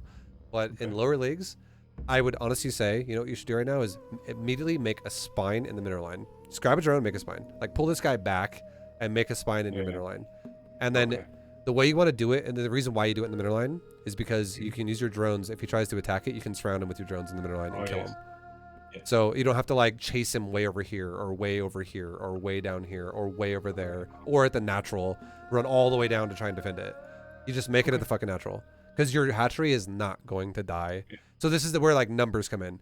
This hatchery is not going to die before the queen's out or before your spine's done. It's just not going to happen. Okay. Yeah, I never think. I always put the spine. I will here too. I'll put it in the natural. Just that will get denied for sure. Yeah. Yeah, I know it's not going to finish, but I just feel like, okay, I have to have a spine. But yeah, I never think of it just putting the mineral line of the main. Obviously. Yeah, because you can just uproot it and move it, right? Yeah. Exactly. And what's going to happen is, this is where timers come into the game and where it would make you feel like you do or don't have the ability to do this. So if this guy was doing a proper 12 pool, okay? If he was actually doing a build where you physically would need to make lings, and I'd be like, okay, well, if you don't make lings here, you're going to die. And this is what people in like Masters League would do to you or something like that. The lings would be hitting this hatchery by like 148 or like 145 or maybe like 150. Depending on the map and how long the rush distance is. And the reason why that's really important to understand is because if this was a really fast ling attack, as your hatchery finishes and becomes an actual hatchery and it's not building anymore, it would already be down to like 1,300 health as it's done. So it's already like getting hit by like 6 lings for a while now. And then if you were to build a queen here and just wait for the queen, your queen would finish like as the hatchery is about to die. If you just waited it out with all these lings hitting the hatchery.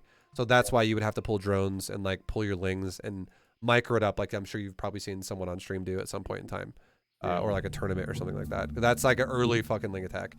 But this guy just ran by your overlord at 2 minutes and he's not even in your fucking base yet. He's not even close. Like his lings right now are right there. This guy definitely has a very delayed ling attack. So this is definitely not like a panic moment. Like it's definitely a spine crawler moment because you're getting attacked by lings before you even have your queens out. But it's not like you got to make lings to respond to it. You could easily make a spine and then have your queens together that could deny it and you'd be totally fine. Okay.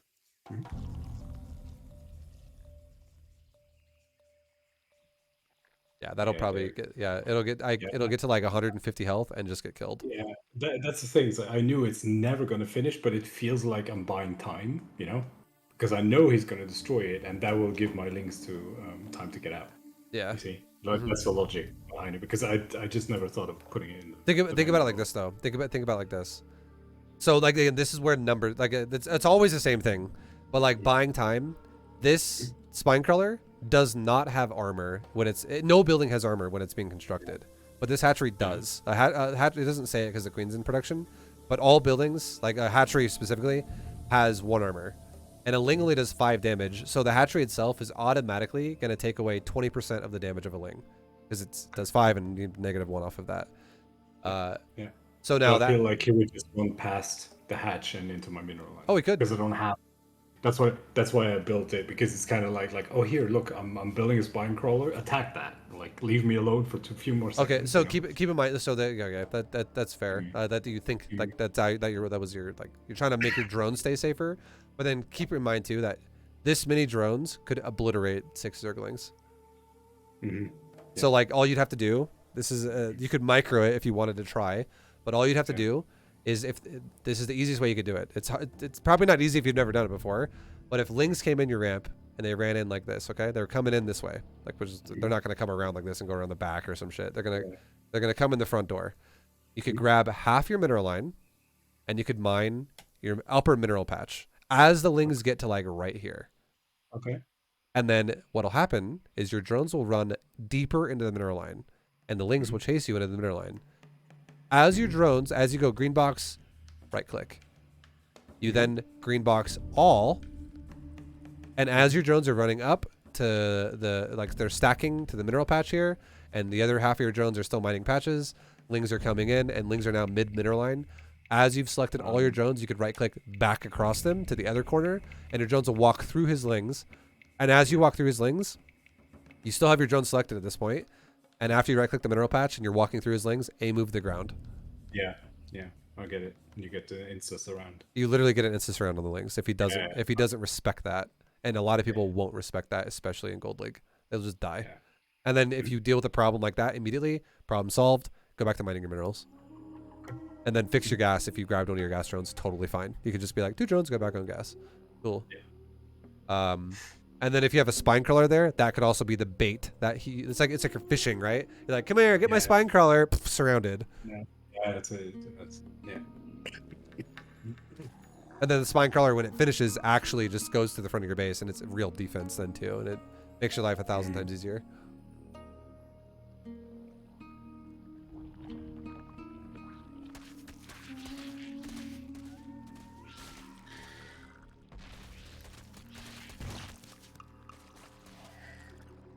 Yeah, the moments like this too, like I feel like right now, your larva, there's a good chance it won't get used. There's a good chance you might not inject right away. Like I would say definitely you'd want to be in. Yeah, I can't remember. We'll see. Yes, I can't remember that one. We'll see. Because I mean, well, you pushed him away, so the fight's over, so that's good.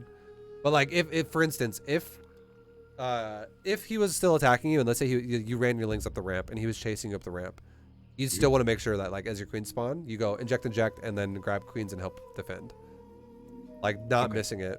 The only time I would ever tell you to against the Zerg specifically, the only time I would ever tell you do not inject your hatchery is if you're getting attacked by lings super early and there is no natural. If you're like no base at all here and he's not like he's here really early. Like if it was one of those moments where like he's attacking your hatchery before it's even done and you genuinely need to make lings to defend it, then I would be like, okay, what you want to do is you want to put your queens on the ramp together and don't inject. That way you have time to build up transfuse so you can actually survive a fucking attack from the Zerg. And where you'd want to put them as well is you'd want to put them probably like towards the lower half of the ramp, like right there, here, and like there, because if you put them at the top of the ramp, they're never going to get creep from the natural and they won't be able to transfuse if they're not on creep, which is bad. Oh, yes.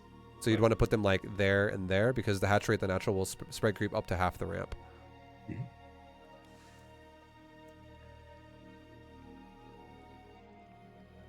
And yeah, more shit to remember, right? It's definitely Sure. But- I'll watch the VOD a couple of times. no, for sure, yeah. But yeah, the only reason why I was telling you you could have got away with the spine and that was it is because he was here so late. Yeah. Usually this is the timing in the lower leagues, I guess. Like I a lot of times I have the queens on the way when he's coming, so yeah, because it's just inefficient, basically. Yeah, exactly. And like right now, with how see how he's moving these things out now here, this is a moment where this doesn't matter if you had lings or not. Again, for this game because it was so late, this first attack you could have dealt with it with spine and queen and shit, and you would have been fine.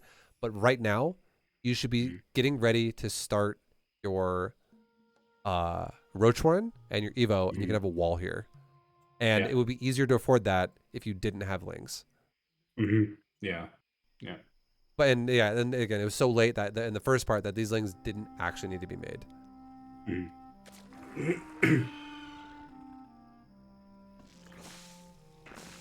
And your spy block now too, which is a little rough, like you were saying. So now you're like your drone count now is going to be very stunted for a while. Like you're actually ahead of him still because he's making more lings than you. But yeah, definitely. If this ever happens to you, okay, do this. Okay, every single time. In the early, do this in the early game. Don't ever worry about doing this late game because it should never really happen late game like that. But in the early game, when your money is very thin and you're like, your larva sits like this, what you should do is if you're like, oh fuck, whoops, I forgot to make drones, or I forgot to make overlords, and now I can't make drones, and you have to wait for a while. Make gases, make drones after you make gases, and cancel gases. Like spend your larva. So, because it's actually important, like don't make buildings though. Don't do like spines or spores or shit, because that's really expensive to do that. But gases only cost 6 minerals per gas to cancel. And that's what you lose when you cancel it. It's very cheap.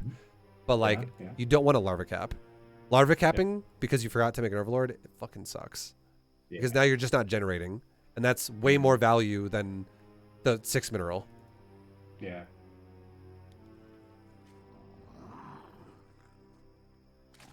And then now your overlord's finished. Now you make, which is good. Now immediately make that roach warren. Immediately make that evo chamber. And then immediately make those gases. Yeah. Your positioning was good there. If you put it like gapped by 1, that'd be sick. You did? Yeah, your walls are good. Yeah. And obviously, in a little bit, you'll finish that off. Yeah. It's coming. Good shit. Your larva is sitting there, though. That's not great. That's just my non-multitasking brain's like, okay, I have to Yeah. do a wall and do whatever, and now I have to check my larva. And For sure. You'll get faster at it over time. Yeah. Like, the fact that, like, doing it... So, doing something properly and slow is better than doing something fast and, like, shit.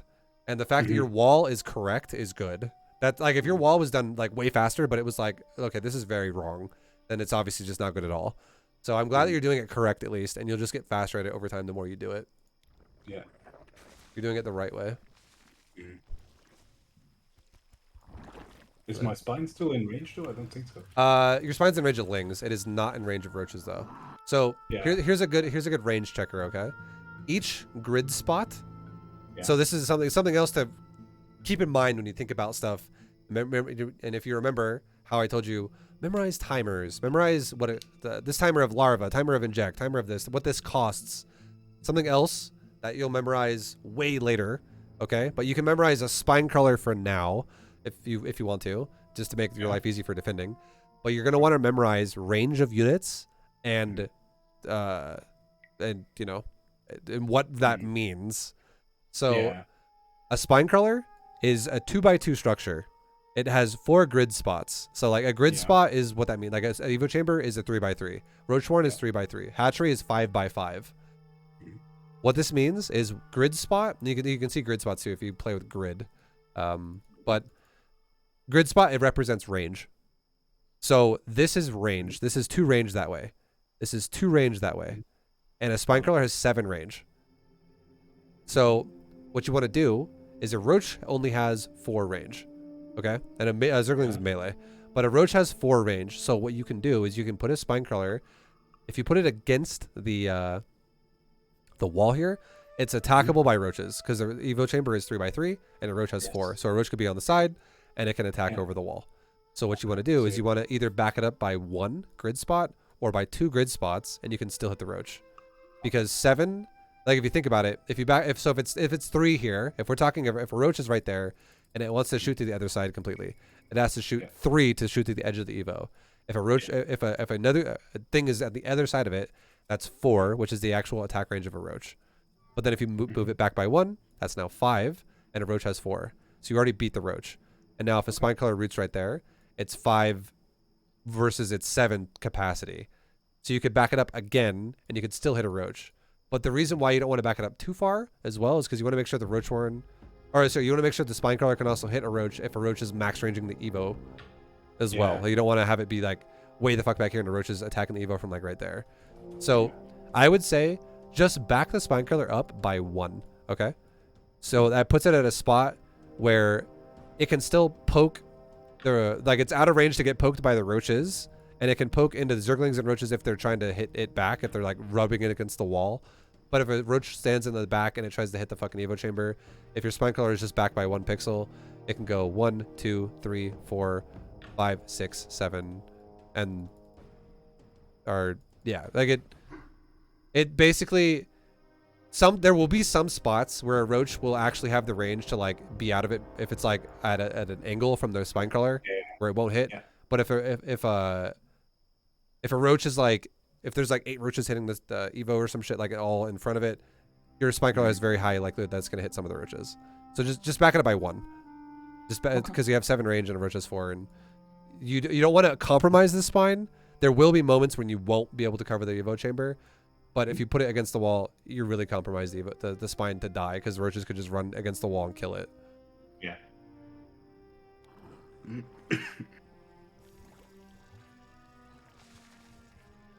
And then another thing to memorize too, or to not memorize, but to think about.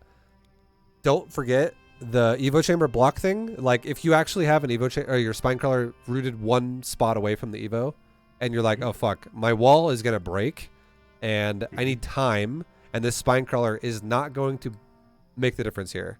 It's not gonna like kill everything before my wall dies, and I'm gonna die if the wall breaks. You can absolutely uproot the spine, burrow it further back, and make a new wall behind your first wall. Yeah. Don't like just don't be afraid to do that. That is definitely something you will have to do sometimes if you're playing macro styles versus someone who all-ins you. It could totally happen. Just remember that for the future, because you will run into a moment where you'll think about that and be like, oh yeah, maybe I should just have backed the spine up so I don't make this awkward fucking gaps in my wall to fill in with Evos. Because if you leave a spine one grid off the Evo, you can't fix that. It's going to be like, it'll be like you're playing Tetris and you put like a fucking line and it's got like 3 block spots on it and you're like, okay, that doesn't make sense there. Yeah.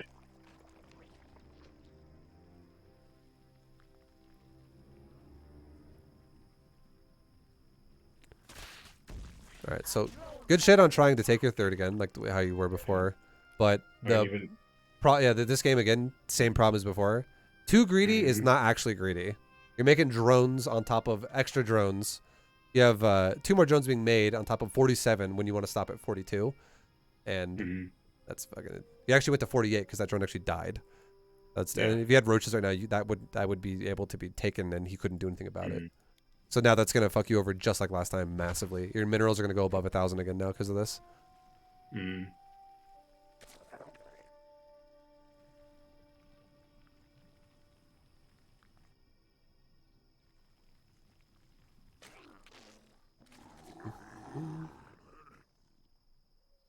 Oh. And like right now would be a good time to drop that Evo chamber or to drop the changeling and just see like what was there. Was that a drone transferring to the mineral line, or was that a drone making the hatchery? Stuff like that would be really nice. And be careful about selecting alarmy because you will grab the. If you're afraid of selecting alarmy and grabbing it, just oversight it. It won't move if it's oversighted. Yeah, that's true. That's true. I've had that problem.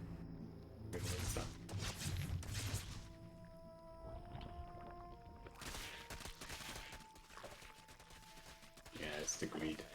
Yeah. It's cancel. Canceled like the last second, which is good because you gave yourself enough time to kill a lot of things. That's like a good micro thing to do. So good job doing that. You win the fight because of that. Yeah. That's fine that you cleaned. Obviously, you could have saved it, but your priority definitely is your macro, so I'm not going to like judge you too hard on that. Like right now, you'd want to be getting your 2-1 started. You want to be getting your Hydrogen started. You want to be getting your, with how many drones you have right now, right? You'd want to, or sorry, I was looking at the other guy. My bad. You have a good drone count. Yeah, exactly. I would be like, you want to get your Hydrogen, you want to get Evo, or I keep saying Evo. You want to get your infestation pit with your Hydra, your gas, all this shit. Yeah. And he attacks you. Yeah, this is just a result of. It's just taking a really long time to get shit going for yourself. Like the early supply block and the early overreaction, I would say, with the lings because again it's all about identifying how it goes in this. It's some situations are harder to read than others, but the lings and the spine crawler thing I told you earlier is the exact same thing that people do with what I was telling you about how to count roaches, and like, oh, spine crawler's worth 3, and stuff like that. Like if you just can identify if it's threatening or not with what you have, then you can. Then again, this takes experience. It's hard to understand right away, and it's something that you'll. I just want you to. The reason why I tell you though, even though I don't think you're gonna fully understand all right now, and you're not gonna walk away from this being like, I know everything. It's something to think about. I just want you to think about this every time you fucking defend something, and go, did I need that? Did I need this? Did I need that? And like the more you think about that, the more you actively are going, should I have made this? It'll just make you actually start like fine tuning your defenses and going, okay, This is not as threatening because it's late or because it's smaller or because it's this unit, and I can now get away with this. And this type of concept, by the way, it doesn't have to be something you do all game. It's not something you have to think about the whole entire time. It only is something you think about during the part of the game when you make drones. Okay. So the game gets really easy when you don't need to make drones anymore, because it's like, what are you doing now? Slamming out fucking maxed out Roach Hydra armies and attacking. Easy peasy. I don't have to think about it. Nothing changes. I just macro as fast as I can and attack. And then I got to think about, like, where do I want to attack? But it's fine. But it only matters early game when you are in the drone phase, because then you need to justify, do I want to cut drones or do I want to make drones? And then that, obviously, if you cut drones when you shouldn't be cutting drones, you're shooting yourself in the foot. And if you're not cutting drones when you should be cutting drones, you're dying. It's takes time. It's something you should think about. Yeah, it does. I mean, when I analyze the replays, like I do the notepad thing that you explained in B2GM. That I feel like I don't have the knowledge to see my faults. You know, like I see the replay, like I see what went wrong. Like supply blocks obvious, but like small things, like you said, like should I have not made those last 6 links? I don't know, because like I see him come, I know more are probably gonna come, so like you tend to just like panic, just hold down the key, you know. Well, that's that moment. Not go for a specific number. It's just like whatever, just bring me links. Yeah. That's that moment too, where you're thinking to yourself like, okay, well, what is my follow up gonna be to this after like I get my natural covered? It's like, oh, I'm gonna wall it off. And if you wall it off, lings no longer are really an issue. Like they can be, but the odds of lings becoming an issue are it's just very manageable, because you can make roaches if you need to make roaches if it's an excessive amount, and if it's not an excessive amount, your queen spine will be more than enough. And if it's like if it's any amount that makes you feel threatened, you can always extend the wall, and then do whatever you want from there. Make roaches as you see fit.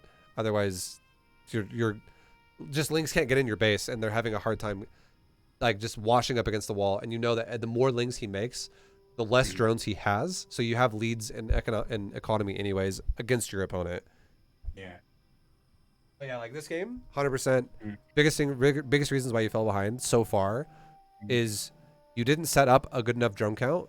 You made a spine, you lost it, the drone died. You made lings, you made more lings, you supply blocked, you made another spine, and you just didn't have a very good drone count for a while on your natural. So it delayed, like your natural was just super delayed for the start of it. And then your third, exactly the same thing that happened last time. And that's what really slowed you down last time massively, was the third was super late. Your third is still, like, obviously you just got killed, but your third was delayed again this game by like the same exact reasons as last game. And it's throwing your entire build off, and then your money grows to this point where you can't spend. What I was thinking when I watched the replay the first time was, I remember in one of the coaching sessions you showed the guy like an all-in roach build. You were talking about like the 2 options you have, like either you turn it into a macro game, or you just like stop at, like I think it was 41 or 42 drones, and you just keep making roaches. Yeah, he's all in with it, and you just walk over. And if I lose my third like that for the second time, it's basically over. Like I'm not gonna, like, I'm gonna be behind. But when I lost it the first time, is there still a point of like switching and just be like, okay, well, I'm just gonna stop fucking making drones and just do roaches and just walk over them? I would say the only way you're gonna be able to make this work, if you stop making drones and start making army, would be to utilize the drones you have to do something to be cost efficient. So here's what that means. You have way more drones than you need for 2 bases. And you could make some of these drones become gas for this gas, but you still, even that after that, you have way too many fucking drones for 2 bases. So this is an investment that you're not getting back. Like this is, you can't just be like roaches now. Suddenly you evolve. So what you would want to do, what I would do if I were you, the only way I would make this work would be I would either make lurkers with this, or I would make mutas with this. because you need something cost efficient. Because if you just start making roaches when you're behind already, and you're doing it on like if you're even on equal base count, it's still not great if you're just gonna make units at a disadvantage here. But if you're gonna make units also at a disadvantage in terms of production, which is his third base, never gonna win. You're just gonna be like, well, I have 15 and you have 32. I just die. So, yeah, the only way you get out of the situation by what you've invested into would be some of these guys become spine crawlers, which make time and defense that this guy can't break into, and then ideally he makes a bunch of units that suck versus something else. Like if he makes a bunch of roaches that get killed by mutos, or he makes a bunch of roaches that walk into lurkers, something that can, like, you can have 20 supply kill 50 supply, if that makes sense. Yeah. But if you just go roaches now, you're fucked. Like, you don't win. You have to have a third to win here with roaches, because you'll never keep up with them. No, exactly. So when I lost it the second time, I knew it was over. But what Yeah. did you do? There is actually one way you could go roaches here and win with it, but it would be, you need to get like burrow move, you need to get burrow, and you'd put like, you'd probably make some spines to supplement the difference, because you're never going to have enough roaches. So you need like, if he's going to have 30 roaches barreling down the front of your base, you'd need like 7 spines, which is like, if we're talking 3 roaches per spine, that's like 21 roach value there, with maybe like 10 roaches in front of it, and you could maybe hold. And then you have like 6 roaches in the third base and like 6 roaches in the natural of him, just burrowing around, sharking around, just up burrowing, killing drones, burrowing again whenever he tries to defend it. And if he doesn't pay attention, killing all of his drones, making him all into spine crawlers. Like, you could do that too. But again, it's the whole point is, if you're in this position now where you're just fucked, cost efficient is the only answer to win now. Something needs to be creative and cost efficient to win here. Because brute force macro won't win now. And this is where like micro comes into play, right? You have now it's like a totally different game. No, I just figured then, had I not been supply blocked, like I feel like the build or the build at the beginning of the game is always fine, but if I can just skip had I not been supply blocked, that would have been fine. Yeah, like, mostly is what I'm saying. So because it feels like I'm doing what I'm supposed to do at a slower pace, and not like perfectly, but in my league, like I should have been able to defend this had I had proper macro. I honestly, I don't think that the lings were the worst thing. Like, those lings definitely didn't help you, but like the ones you made early on, they weren't the worst though. But the worst thing is you made 2 spines and you lost one of the drones. The first drone you made a spine, it get canceled and it fucking just dies. And then you make a spine, and then you, like you said, you supply block right after that, and your natural sat on like fucking 3 drones or something for like a full 40 seconds or 30 seconds, where it's just not doing much, and then your larva capped out, so you're not generating any larva anymore, and you're waiting for overlords. Like, that definitely was the biggest thing that fucked you this game, followed up by another delayed third. And because if you think about it, if you go right back to this. If you go right back to this point right here, right before your third dies. So if you have that money that you have up there spent, because you have you're making your safety roaches, you're not being excessively greedy. You're actually keeping the third alive, and you're taking it on time. This is also delayed, by the way. You want to, like I said before, you want to take it around like 425. This thing's going down at like 531. So, and it's because the drone died earlier. So, like, if these things were all on point and you had more larvae to utilize, and you're not, if you think about it too, like, everything carries over. So if you're larva capped earlier, and let's say you missed out on like 5 larvae because you have larvae you can't spin, so you no longer generate, that's like 5 potential units you could have made, which would have spent your money again even more. Like, all this shit adds up over time, and you could have if you have money, if your money was at like 300 minerals instead of 1,100, that difference of supply would probably put you up to like 90 right now.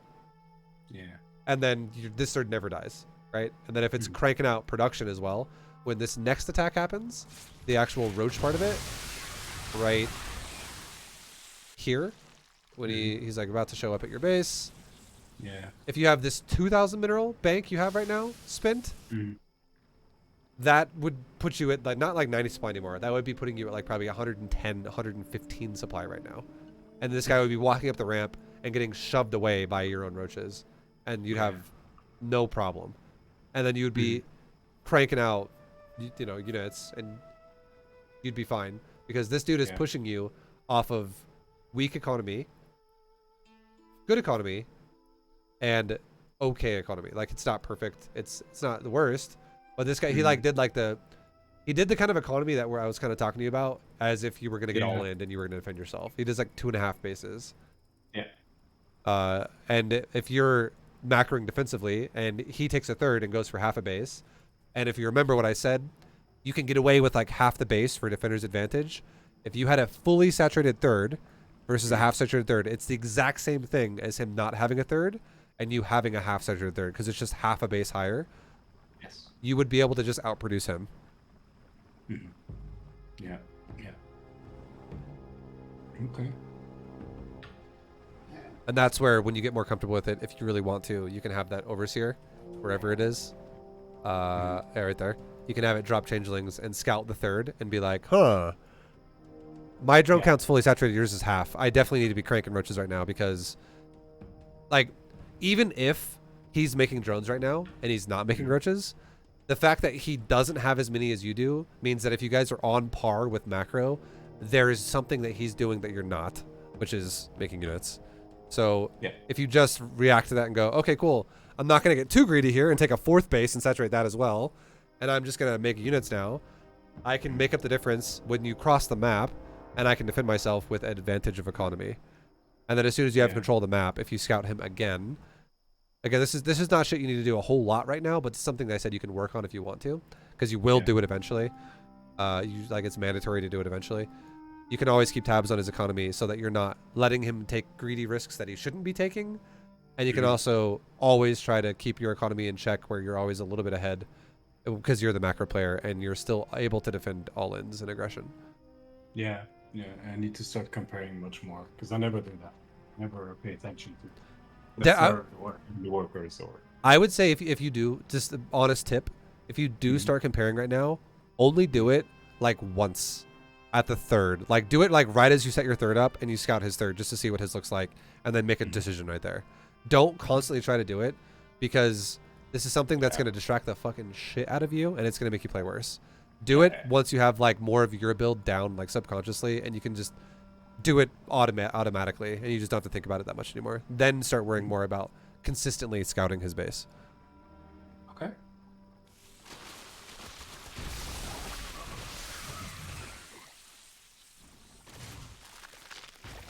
He should just break you at this point.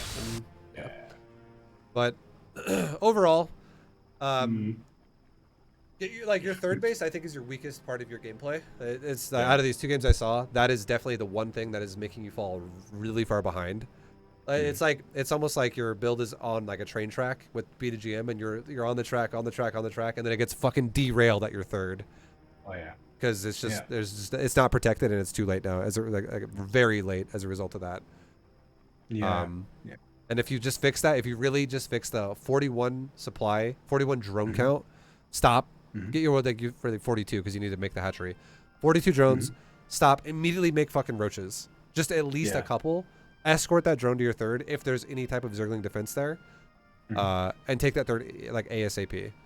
And if you can keep it alive, protect them. Go up to like 8 roaches, protect that shit, and leave like the third queen in your natural doorway. That way you can't get counterattacked in your main either, even though all your roaches are defending your third. And then you progress the build from that point on. You will not have this money problem you're having right now. You'll have way more larvae to utilize.